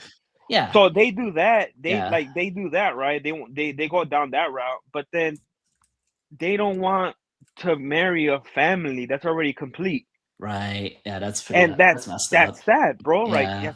that's sad, bro. And it's like, how do you do that? Like, you get what I'm saying?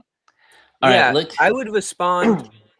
I would say everything you said up until that last part about the visa fraud, which that's very illegal. Don't do Yeah. that. Especially with President Trump. Don't do that. But Whatever do you everything mean? Okay. Sorry. everything before that about the arranged marriage might be, in your view, morally wrong, but none of that's illegal. And there's nothing the Yeah, government can do about it. And I will say, morally speaking, as someone who has received the holy marriage blessing, in married in the Unification Church, and have parents that were, picture matched by Reverend Moon, I can say that, I don't think it's always a bad thing. And I would say that no Unification Church member in the early days, because now it's very different. It's not just the founder picture matches you. It's more traditional, East Asian style, where it's kind of like a family, family contacts family, children talk, come to a decision with the family in mind. It's more, East Asian traditional, very common in the world. But back in the 70s and 80s, no, it was not common for your religious leader to match you. But every single person in the unification movement, once they just kind of joined and said, I'm in, they knew this was what was coming up.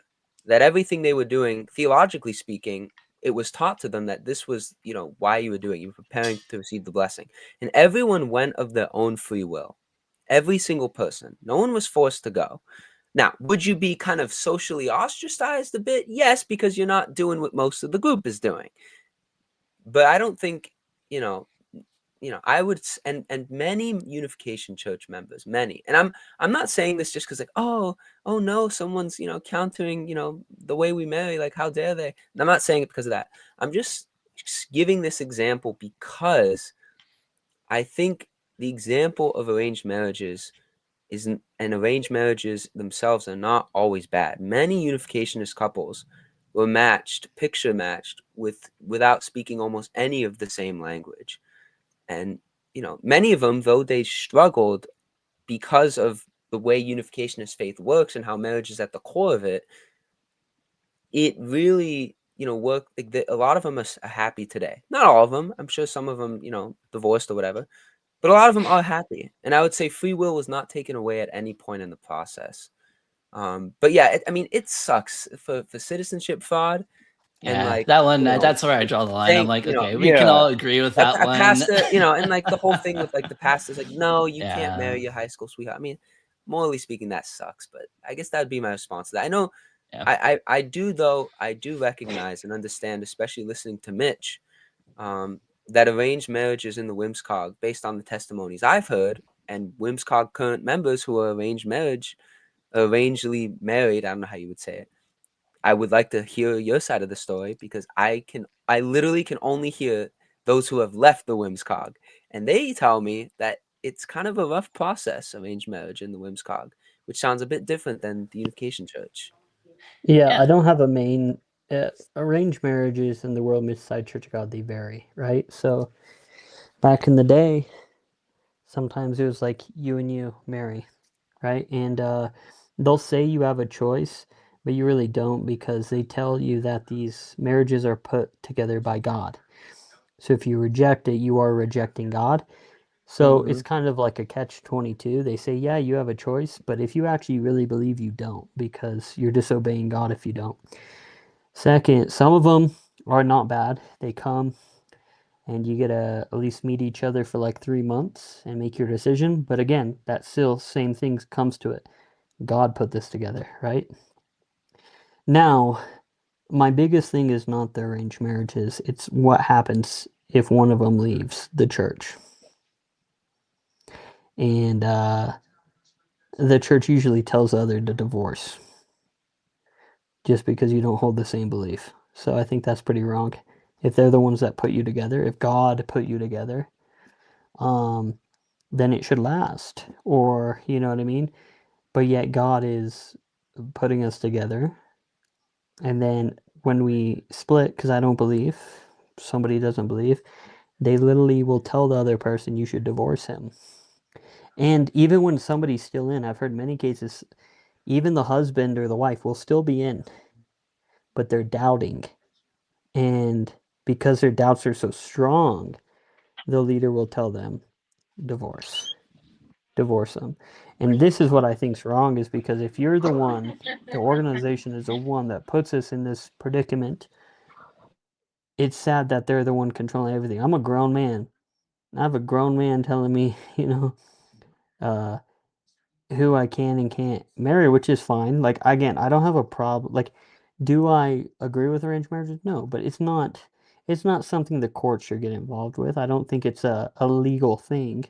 Even if you look at India, most Indians are already arranged from like 6 years old, who they'll marry later on. It's true, not all of them, but it's very true. It's not crazy common in religions, but it is semi-common. But the what hurts me as well when you're in an arranged marriage, they don't want you to have kids or anything like that.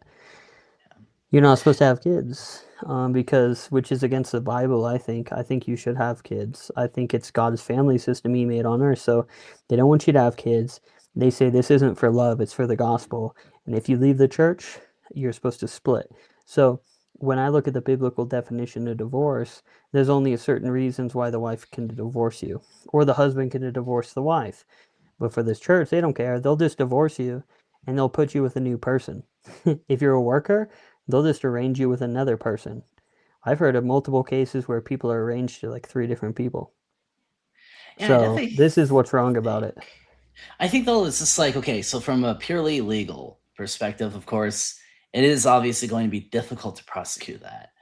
However, Correct. let's Yeah, say there's that there nothing. are. Yeah.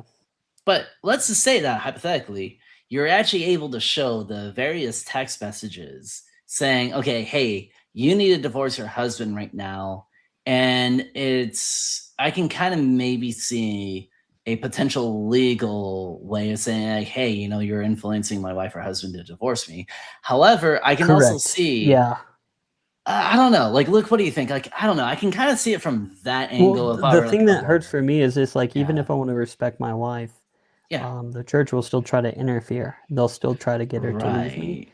which it feels like they're interfering with a relationship. Even if I support her Right. in her decisions of faith, they'll still want a divorce because at this time, usually if you're in arranged marriage, she's a gospel worker. You're a gospel worker, meaning you're like a leader.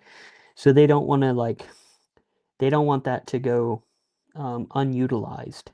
So they would rather you just divorce and they put her with somebody else and then they can just work the gospel together, which is unbiblical. You know what I mean? It's very unbiblical. Even the Bible says if you have an unbelieving husband or wife, um, if there's only certain reasons you should divorce them.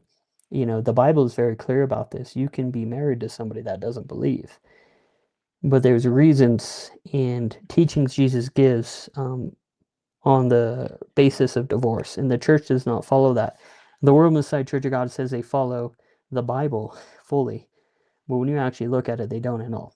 Like again, I've Sure. seen multiple people be arranged to 3 different people after divorcing multiple people. So And you see, maybe if we could, like, if I were to show this in a lawyer, like put it on a lawyer secular side, maybe again, this is with the idea of the fertile ground within the organization, and we can show multiple edge cases of this happening over and over and over again. There actually might be illegal precedents of, again, not fully dismantling the group, but showing, hey, even from a legal perspective, there's visa fraud. That already in itself is, we all agree, that's bad.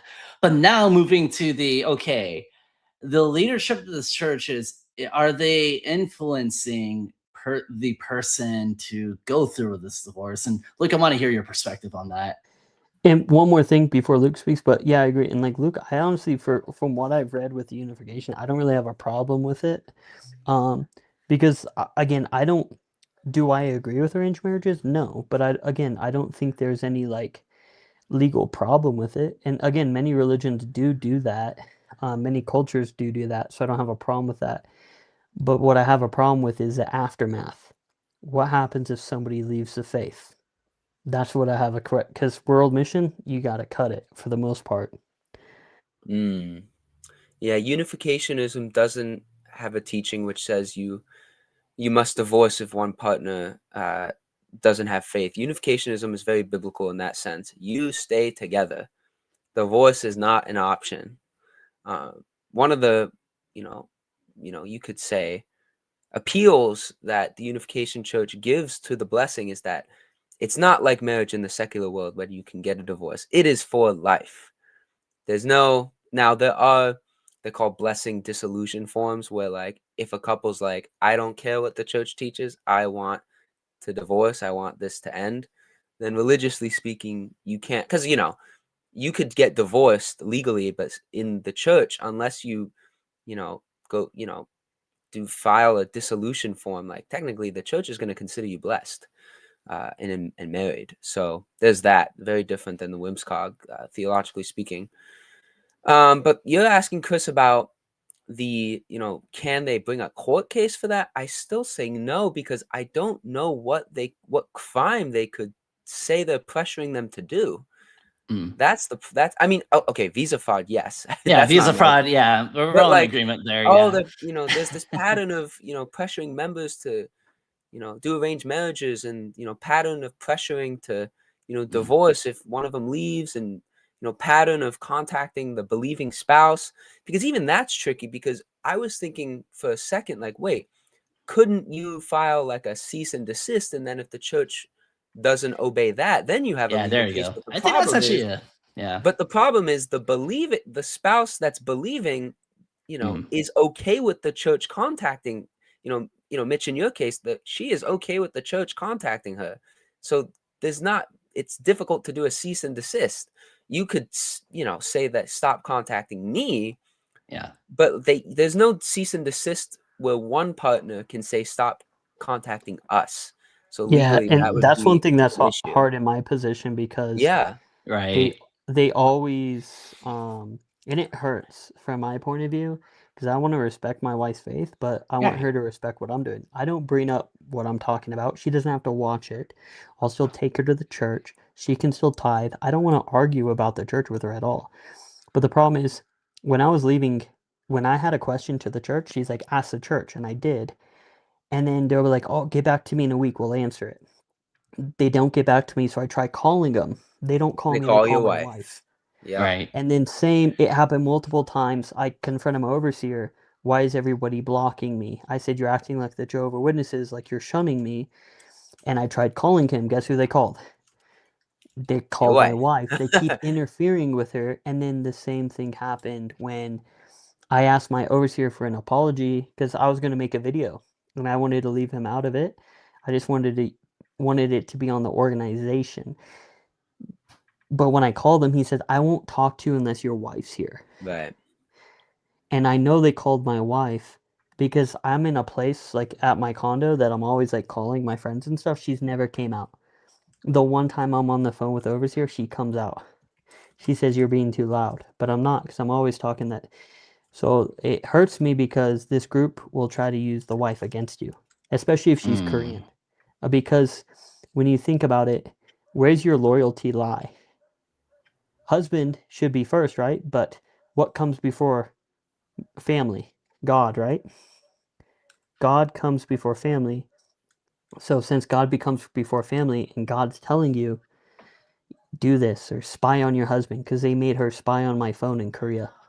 They literally had her spy on God. Zhang Gilja had her spy on my phone. I was in a boardroom meeting. And again, this is alleged, but she's never done that. And we're in a boardroom meeting with God the Mother, Zhang Gilja, and they're talking. They translate a lot, but then they talked for like 15 minutes in Korean. Didn't translate anything. That same night, my wife snuck on my phone, and I caught her. And it hurts Hmm. me because it's like now, with the green card process, we just got done with our 2 years. Um, which after you have the green card for 2 years, you have to re-up it for 10 years. So you got to reapply. And we're in that process now. But it And seems like the church yeah. is waiting. I can't confirm that, but it hurts because it's like I want to trust my wife, but I know how the church works, and especially if you have a Korean wife, they'll use them to spy on you because And it's like you are God. And I would do the same thing. Like, let's be honest, if God told me, if I genuinely believe in God and they told me to do that, I'm gonna do it. And I just know my wife's, so it hurts because it's like I know she's acting on her faith and her mhm. belief, but at the same time, it hurts because it's like I'm your husband and I can't even trust you because of the church. So it's a hard situation, and not most groups aren't like this, but my group was like this. My group was like this for sure.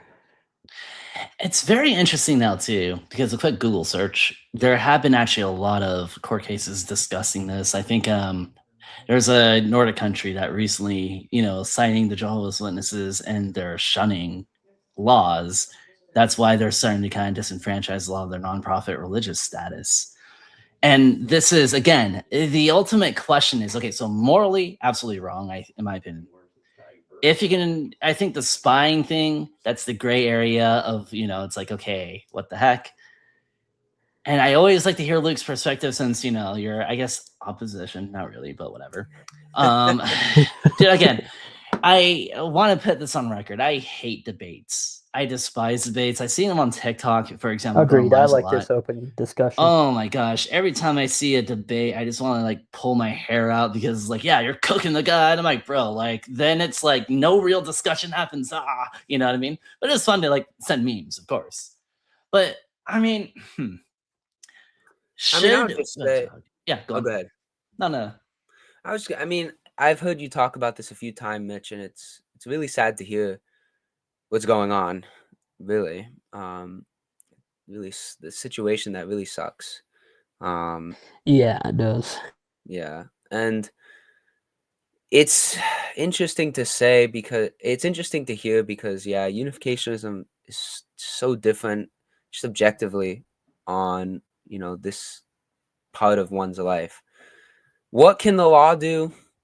I mean, it's just once again I don't. I mean, the most one could do is if head office is telling people's spouses that are believing to spy on the other spouse's property, then maybe you have something. But Yep. if you're married, isn't most property considered, marital property? Hmm. Yeah, I mean, Exactly. even that's difficult legally. I mean, maybe. I mean, that's the most I can think of.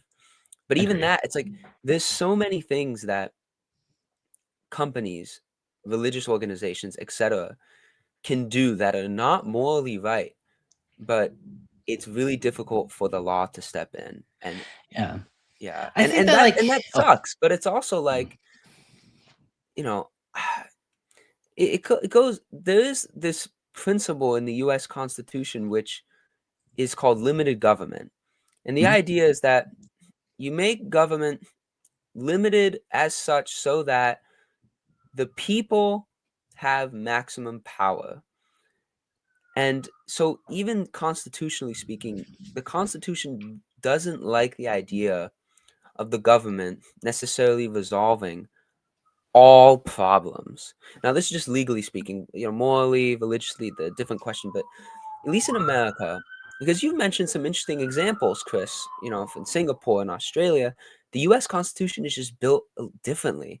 It Mhm. it's built so that it doesn't allow that, reach into every part of a person's life, even if someone is doing something to that person that sucks, Sure. like what's happening with Mitch. So, I mean, that's because I guess I'm saying the same response multiple times Totally. about these scenarios, but I mean, to me, I think that's the truth.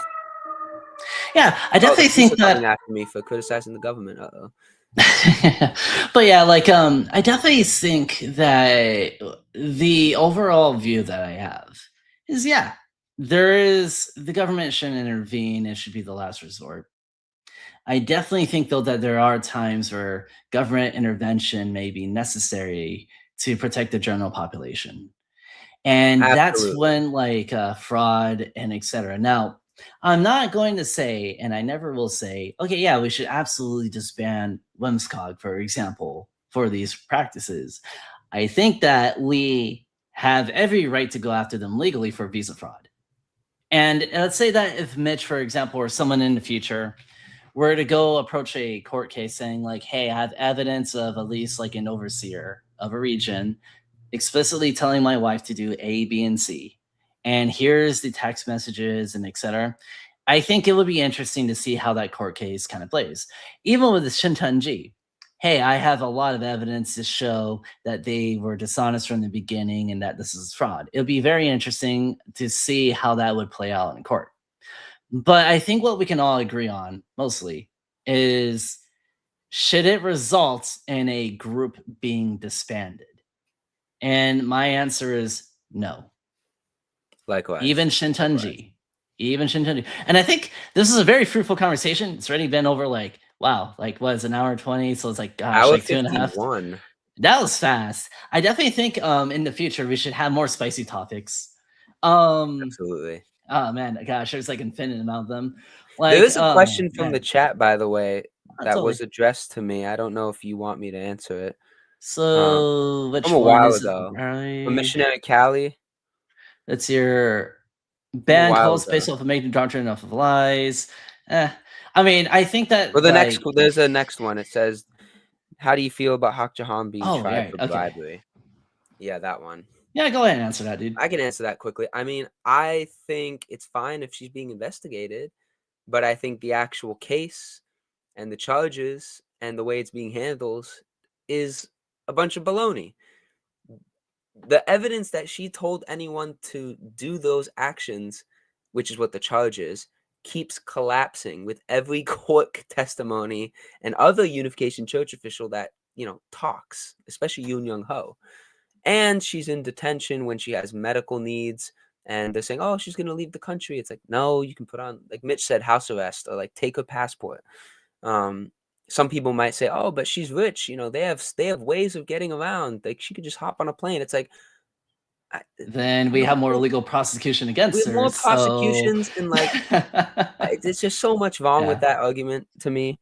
Yeah. So that's my answer to that quick question.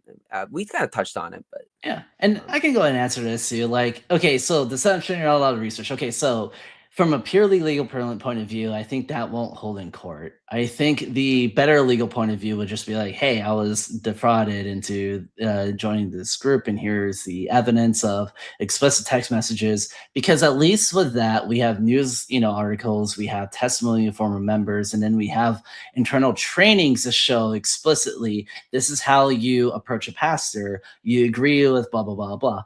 I think that would have a better shot in court. Now, with that said, does it mean that we should disband the group? No, we shouldn't. Because let's just be real here. Even the Christians, if you look at our history, we have a lot of blood on our hands. And, I would never advocate to disband the Catholic Church because of the child predators, or even the South Baptist Convention. I believe that they had a big sexual misconduct as well. However, I do think that on an individual level, there could be legal routes that the individual could do to advocate for themselves. Now, for me personally, would I ever go after SCJ legally? Nah, why would I? I mean, personally, no. And I mean, I think that they can, if they continue operating the way that they can, I can use that as evidence to show from a pure theology and even from a secular point of view, these guys are frauds. But if Yeah. I was a lawyer and for whatever reason someone were to go after SCJ, I would advise them, like, if you go down that route, which I normally advise not to, if you were to go down that route, okay, well, here's the evidence, here's what I would do personally. But from my point of view, I recall having some people who I talked to saying, I'm going to sue SCJ.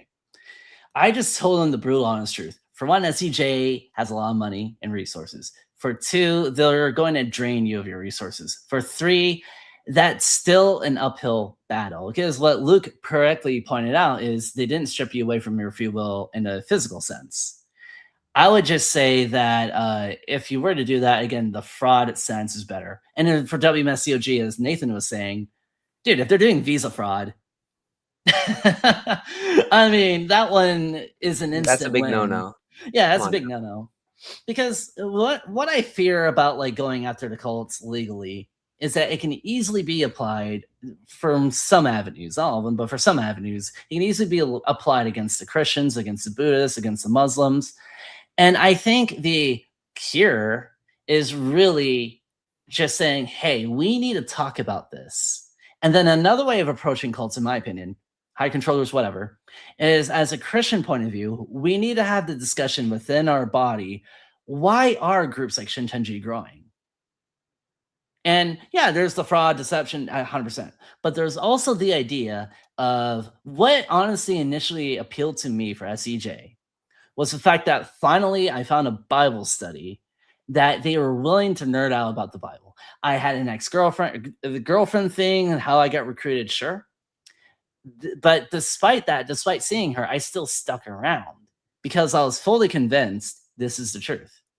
And when it comes to like brainwashing and indoctrination, I don't think from a legal perspective that's really easy to prove. And I normally try to avoid that. And even when I talk to people about SEJ, I always avoid using the word brainwashing because it sounds like a mystical, process. I always just say like, hey, there's an echo chamber, but you can make the argument that churches are echo chambers from a legal perspective and from a secular perspective.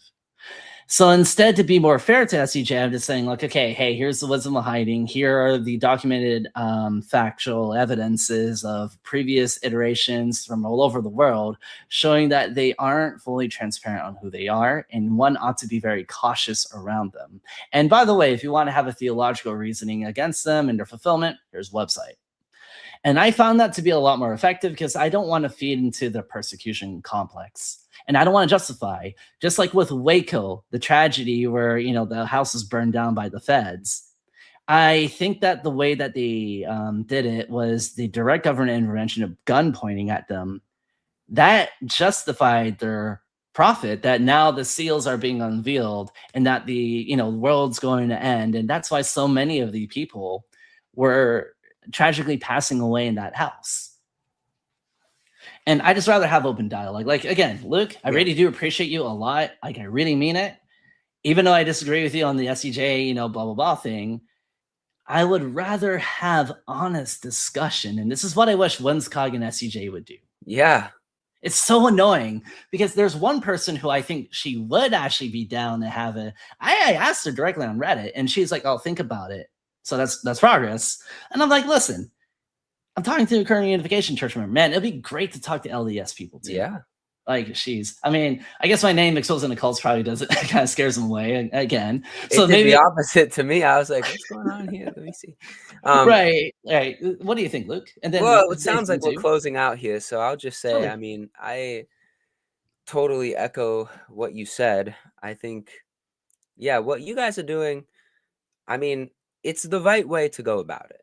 It really is. It's the right way. I mean, you're doing what you're doing for the same reason I'm doing the thing I'm doing. I want to put unificationism out there so people can look at it objectively. What are the actual teachings? We're not saying we're a perfect church. Maybe some of the groups are. We're not saying we're a perfect church. We're not saying our leaders are perfect. Reverend and Mrs. Moon, another story because, yeah, how we believe them. But even that is a, interesting discussion. But in any case, like, that's my goal too. It's like, put it out there, let people figure it out. That's why I write blogs and, theological essays, which for unificationists I found interesting. Non-unificationists, maybe you'll find it interesting too.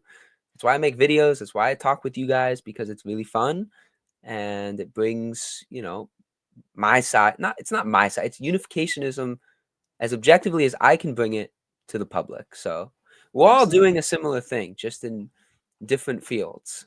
And Nathan, I'm sorry. Do you want to join in too? I'm so sorry. It was really just me, Mitch, and Luke. And they're like, hey, let me join. I'm like, yeah, okay, here you go, bro.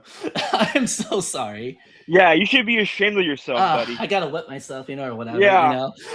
Yeah, you're gonna turn around and you're gonna face that wall behind you, bud. All right. Well, darn. You gotta plan ahead. Plan ahead.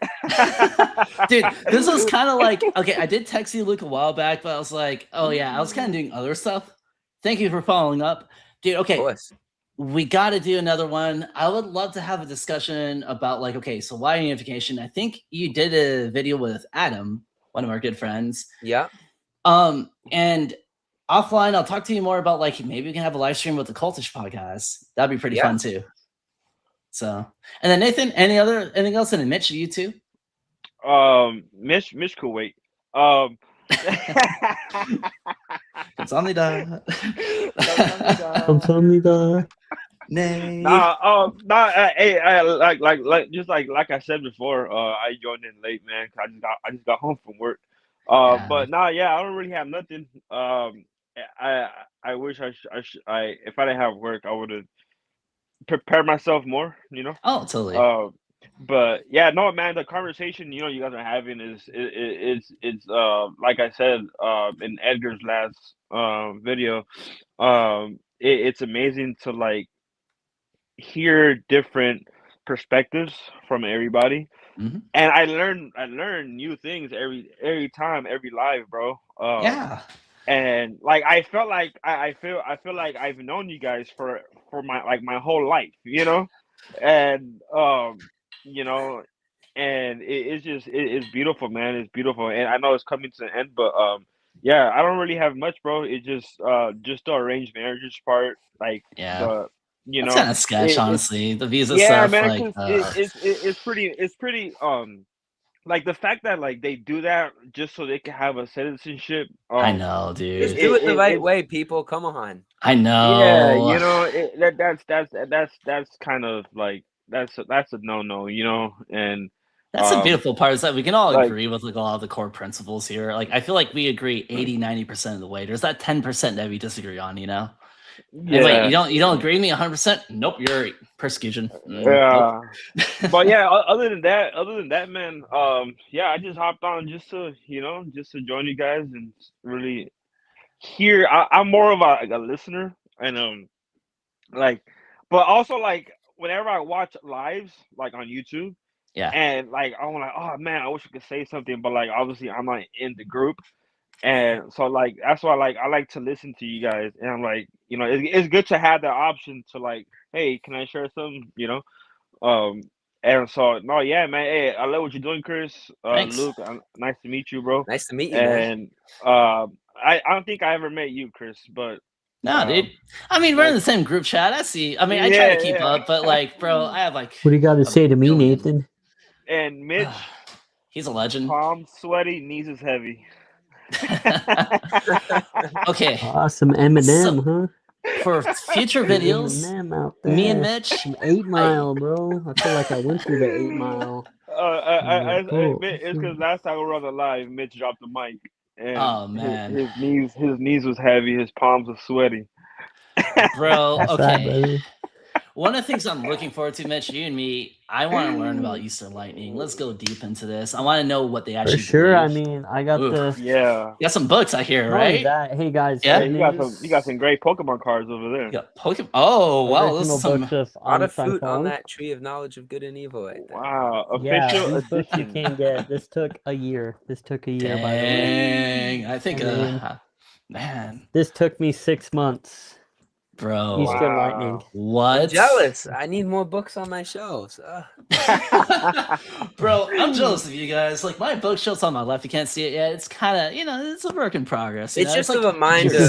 This is my favorite one. This is actually the group I joined. This is the one I love. Oh my gosh, you're going out to Scientology. Okay, if you do that, I'm actually low-key afraid of Scientology, honestly. So, hey, you want to see? Hey, you guys want to see? How about this one? The Mormons are cool. Oh, I that's mean, they're my not that favorite. We all bad. got I that. mean, Come on now. Yeah, they're not- there's that Hey, one wait, guy. He they're did not like the that bad. wildness stuff. I always see him on TikTok late at night. Turns out he's a Mormon. Gosh, I forgot his name. The Wild or whatever. And it's like, oh, it's time to go to bed because it's 2 a.m. He's like, all right, I'm just out in the Alaskan mountains. I'm like, oh, here he is. Hey, this was on my bookshelf Yeah. right here. Oh, there we go. There we go. Yeah. Perfect. That looks Spit out my familiar. I water. wonder if my parents read that. To The me. good old beginner's Bible. Oh, bro. Of course. Look, one of the things I would love to do. Okay, so again, this is a conversation I hate debating. I despise with a burning passion because it always ends in bad faith most of the time. I would love to have like a pastor unification. I'll try to drag my friend Steve on. I mean, Steve's a little bit more aggressive than me, just gonna be honest. But it would be really cool to just be like, okay, what do you guys believe? And then I'll be like, okay, how about this, this, and this? You know what I mean? Because He's willing. yeah. I have a pastor dude. that's willing. Jeez, We've and on talked top about of it a that, bit. bro, like on top of that though, too, if you can send me a book or if I gotta drag my butt out to a Mooning Unification, whatever church. Yeah, I know can there's send one out you here. Yeah. That'd be great. You want? Hey, I mean, see if you Chris, can get Chris, PDF. are you in Washington? Hey, Chris. Yeah, still watching, deal. Go Wow, Seahawks. Me Chris, hey, too. Bro, I'm going to um, the game tomorrow. Luke, What? the main Okay, that's awesome. Dunkley. See if you can get Dunkley on with us. Dunkley? Who's that? Family Federation President, North American region. Oh, bro, if he's on this channel, I'll be like, what? Dude, he's I pretty know he'll open. cook I mean, the me. guy's all over YouTube. I like his Bro. content, even though like I disagree, but I like his content. So Okay, if we Quality. actually talked, like we can all hang out together. I know he'll cook. Okay, again, I don't want to debate because I also don't know the Unification Church that well. Like, I like to actually sit Same. down and I don't ingest. genuinely. Yeah, like For I you know viewers, WS I'm and all just that, but- telling you, like, Yeah. how much proof do you need that we're not a cult? I mean, I got fall. Oh, you're I fine. got fruit of the tree back here. I got pastors want to come on. Like, All right, bro. all our At this books are point, online. I just disagree with your belief system because That's listen, totally that's it. fine. Yeah, That's totally fine. Oh That's my like- gosh! Like if you were like, oh, Chris is the spawn of Satan for like whatever, I'll be like, seriously? But like, I mean, Wait, you're not? Yeah. Oh Wait, you're yeah. not? I mean, depending on the Korean Jesus and I guess Chinese Jesus, when we do the interview, like like, sheesh. Dude, I literally have like researched like 12 Korean Jesuses and like Nice. 4 female Korean Jesus. I don't know, Nice. maybe one of them's real. I don't know. Oh, dude. We're still Side learning. note: Pastor Yang, the legend. There's yet another group that another sect out of SEJ. The guy is also saying that Lehman he's a betrayer, and they have like 5,000 people. And this happened like recently, and I'm like, SEJ, holy cow! How many? Was it apparently one they of the have- 12 tribe leaders? I don't know, but apparently SEJ has 30 sects out of just them alone. I'm like, how are they this bad? Like, How do I gosh, That's a join? lot.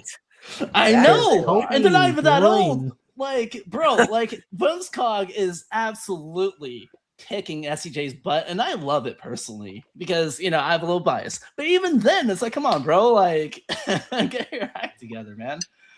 Yeah, so- Gosh, I can't. Okay, All right, guys. all right. Well, hey, God bless everybody. This is super fun, and kamsamnida or whatever. And Hey, I'll talk to you guys. Assalamu alaikum. Salangeo.